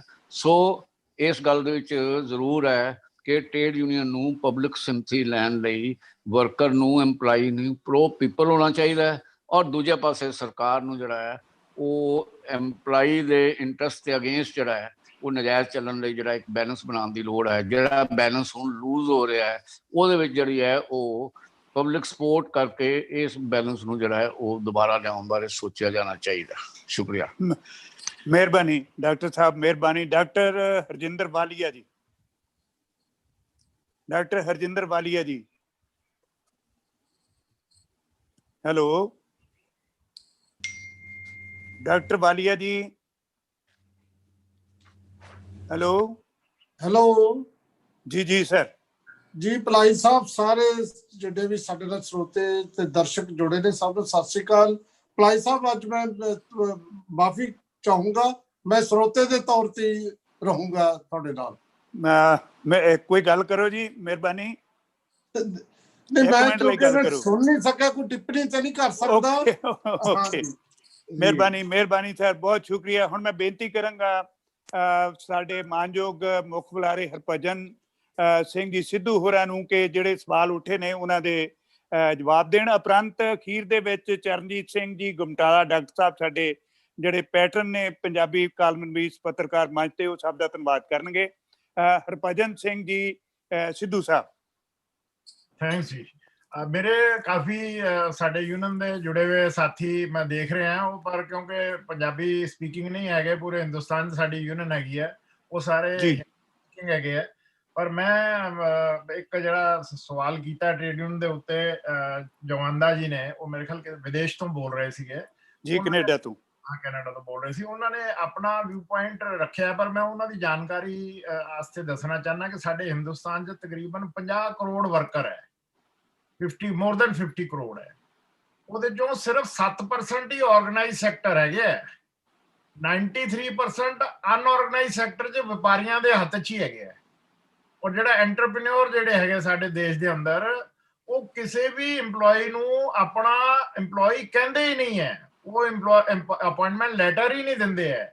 ਔਰ ਉਹਨਾਂ ਨੂੰ ਮੈਂ ਦੱਸਣਾ ਚਾਹੁੰਦਾ ਕਿ ਇੱਕ ਆਦਮੀ ਨੂੰ ਜਿੰਦਾ ਰਹਿਣ ਵਾਸਤੇ ਸਾਡੇ ਸੈਕੰਡ ਲੇਬਰ ਕਮਿਸ਼ਨ ਦੇ ਅੰਦਰ ਬੜੀ ਡਿਬੇਟ ਤੋਂ ਬਾਅਦ ਇੱਕ ਫਾਰਮੂਲਾ ਆਇਆ ਸੀਗਾ ਕਿ ਇੱਕ ਵਰਕਰ ਨੂੰ ਜਿੰਦਾ ਰਹਿਣ ਵਾਸਤੇ ਕਿੰਨੀ ਕੈਲਰੀ ਇਨਟੇਕ ਹੋਣੀ ਚਾਹੀਦੀ ਹੈ। 2700 ਕੈਲਰੀ ਇਨਟੇਕ ਹੋਣੀ ਚਾਹੀਦੀ ਹੈ। ਔਰ 2700 ਕੈਲਰੀ ਨੂੰ ਇਨਟੇਕ ਦੇ ਨਾਲ ਸੁਪਰੀਮ ਕੋਰਟ ਨੇ ਕਿਹਾ ਸੀ ਸਿਰਫ ਖਾਣਾ ਹੀ ਜਿੰਦਾ ਰਹਿਣਾ ਉਹ ਕੋਈ ਆਦਮੀ ਦਾ ਏਮ ਨਹੀਂ ਹੋਣਾ ਚਾਹੀਦਾ। ਉਹਨੇ ਕੱਪੜੇ ਵੀ ਪਾਣੇ ਆ, ਉਹਨੇ ਬੱਚਿਆਂ ਦੇ ਵਿਆਹ ਵੀ ਕਰਨੇ ਆ, ਉਹਨੇ ਮਕਾਨ ਵੀ ਬਣਾਉਣਾ। ਉਹਨੇ ਕਿਹਾ 25% ਉਹਦੇ ਚ ਹੋਰ ਐਡ ਕਰ ਦਿਓ।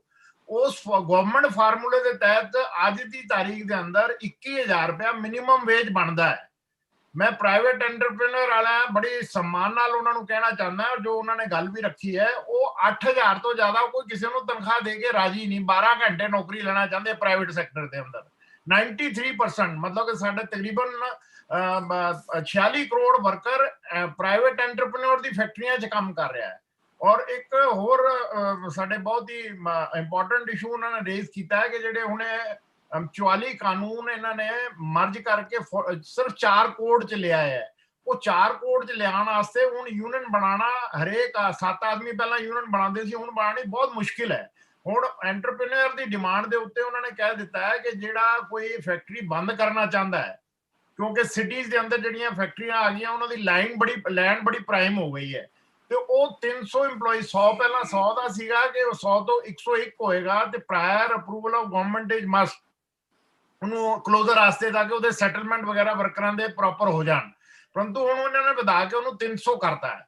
ਔਰ ਪ੍ਰਾਈਵੇਟ ਐਂਟਰਪ੍ਰੀਨਰ ਚਾਹੁੰਦੇ ਆ ਕਿ ਉਹਨੂੰ 1000 ਕਰ ਦਿਓ, ਅਸੀਂ ਜਦੋਂ ਜੀ ਕਰੇ ਉਹਨੂੰ ਲੌਕਆਊਟ ਕਰ ਦਈਏ, ਜਦੋਂ ਜੀ ਕਰੇ ਉਹਨੂੰ ਤਾਲਾ ਲਾ ਦਈਏ, ਔਰ ਉਹਨੂੰ ਬੰਦਵਾ ਮਜ਼ਦੂਰ ਜਸ ਲੈ ਕੇ ਬਾਉਂਡਡ ਲੇਬਰ ਟ੍ਰੀਟ ਕਰਕੇ ਸੜਕ ਤੇ ਕੱਢ ਦਈਏ। ਉਹਨੂੰ ਨਾ ਕੋਈ ਪ੍ਰੋਟੈਕਸ਼ਨ ਮਿਲੇ ਨਾ ਕਿਤੋਂ ਹੋਰ ਮਿਲੇ। ਔਰ ਖਾਸ ਤੌਰ ਤੇ ਉਹਨਾਂ ਨੇ ਰੇਲਵੇ ਦੀ, ਇੰਡੀਅਨ ਰੇਲਵੇ ਦੀ ਗੱਲ ਕੀਤੀ ਹੈ। ਮੈਂ ਜਵਾਨਾ ਜੀ ਨੂੰ ਦੱਸਣਾ ਚਾਹੁੰਦਾ ਹਾਂ ਕਿ ਸਾਡਾ ਇੰਡੀਅਨ ਰੇਲਵੇ ਦੇ ਅੰਦਰ 25000 ਗਾੜੀ ਟ੍ਰੇਨ ਅਸੀਂ ਰੋਜ਼ ਚਲਾਉਂਦੇ ਹਾਂ। ਉਹ ਡਰਾਈਵਰ ਚਲਾਉਂਦਾ ਹੈ ਦਿੱਲੀ ਤੋਂ ਅੰਮ੍ਰਿਤਸਰ 8 ਘੰਟੇ 120 ਦੀ ਸਪੀਡ ਤੇ ਟ੍ਰੇਨ ਨੂੰ ਲੈ ਕੇ ਜਾਂਦਾ ਹੈ। ਉਹ ਡਰਾਈਵਰ ਚਲਾਉਂਦਾ ਤੇ ਗੱਡੀ ਚੱਲਦੀ ਹੈ। ਵਿਹਲਾ ਬੈਠ ਕੇ ਕੋਈ ਵੀ ਗਵਰਨਮੈਂਟ EMPLOYE ਰੋਟੀ ਨਹੀਂ ਖਾਂਦਾ। ਔਰ ਉਹਨਾਂ ਨੂੰ ਇੱਕ ਵੀ ਐਕਸੀਡੈਂਟ ਨਹੀਂ ਹੈ। ਅਗਰ ਐਕਸੀਡੈਂਟ ਰੇਟ ਤੁਸੀਂ ਵਰਲਡ ਦਾ ਦੇਖੋ ਤਾਂ ਸਾਡਾ 0.0% ਸਮ ਇੰਡੀਅਨ ਰੇਲਵੇ ਦਾ ਐਕਸੀਡੈਂਟ ਰੇਟ ਹੈ। ਔਰ ਪ੍ਰੋਫਿਟ ਮੇਕਿੰਗ ਇੰਡਸਟਰੀ ਹੈਗੀ ਹੈ। ਔਰ ਉਹਦੇ 'ਚ ਹੁਣ ਸਾਡੇ ਜਿਹੜੇ ਕੁਝ ਸਿਲੈਕਟਡ ਐਂਟਰਪ੍ਰੀਨਰ ਹੈਗੇ ਆ, ਜਿਸ ਤਰ੍ਹਾਂ ਮੁਕੇਸ਼ ਅੰਬਾਨੀ ਹੈ, ਗੌਤਮ ਅਡਾਨੀ ਹੈਗੇ ਆ, ਟਾਟਾ ਹੈ, ਬਿਰਲਾ ਹੈ, ਉਹ ਚਾਹੁੰਦੇ ਆ ਕਿ ਸਾਰੇ ਦੇਸ਼ ਦਾ ਜਿੰਨੇ ਵੀ ਪ੍ਰੋਫਿਟ ਮੇਕਿੰਗ ਇੰਡਸਟਰੀ ਹੈਗੀਆਂ ਉਹ ਸਾਰੀ ਉਹਨਾਂ ਨੂੰ ਹੈਂਡਓਵਰ ਕਰ ਦਈਏ। ਹੁਣ ਇਸ ਜਿਹੜਾ ਮਹਾਮਾਰੀ ਦੇ ਅੰਦਰ ਜਿੰਨੇ ਵੀ ਸਮਾਲ ਮੀਡੀਅਮ ਐਂਟਰਪ੍ਰੀਨਰ ਹੈਗੇ ਆ ਉਹਨਾਂ ਦਾ ਤੇ ਬਿਲਕੁਲ ਹੀ ਪੱਠਾ ਹੀ ਬੈਠ ਗਿਆ। ਉਹਨਾਂ ਦੀ ਇੰਡਸਟਰੀਆਂ ਬੰਦ ਹੋ ਗਈਆਂ, ਕਰਜ਼ੇ ਉਹਨਾਂ ਨੇ ਲਏ ਹੋਏ ਆ, ਉਹ ਇੰਟਰਸਟ ਵੀ ਨਹੀਂ ਦੇ ਪਾ ਰਹੇ ਔਰ ਉਹ ਖੁਦ बेचारे सुसाइड वास्ते अपना डिसीजन लैन मजबूर हो रहे हैं। ਉਹਦੇ ਵਾਸਤੇ ਗਵਰਨਮੈਂਟ ਨੇ ਉਹਨਾਂ ਦਾ ਕੁਝ ਵੀ ਖਿਆਲ ਨਹੀਂ ਕੀਤਾ।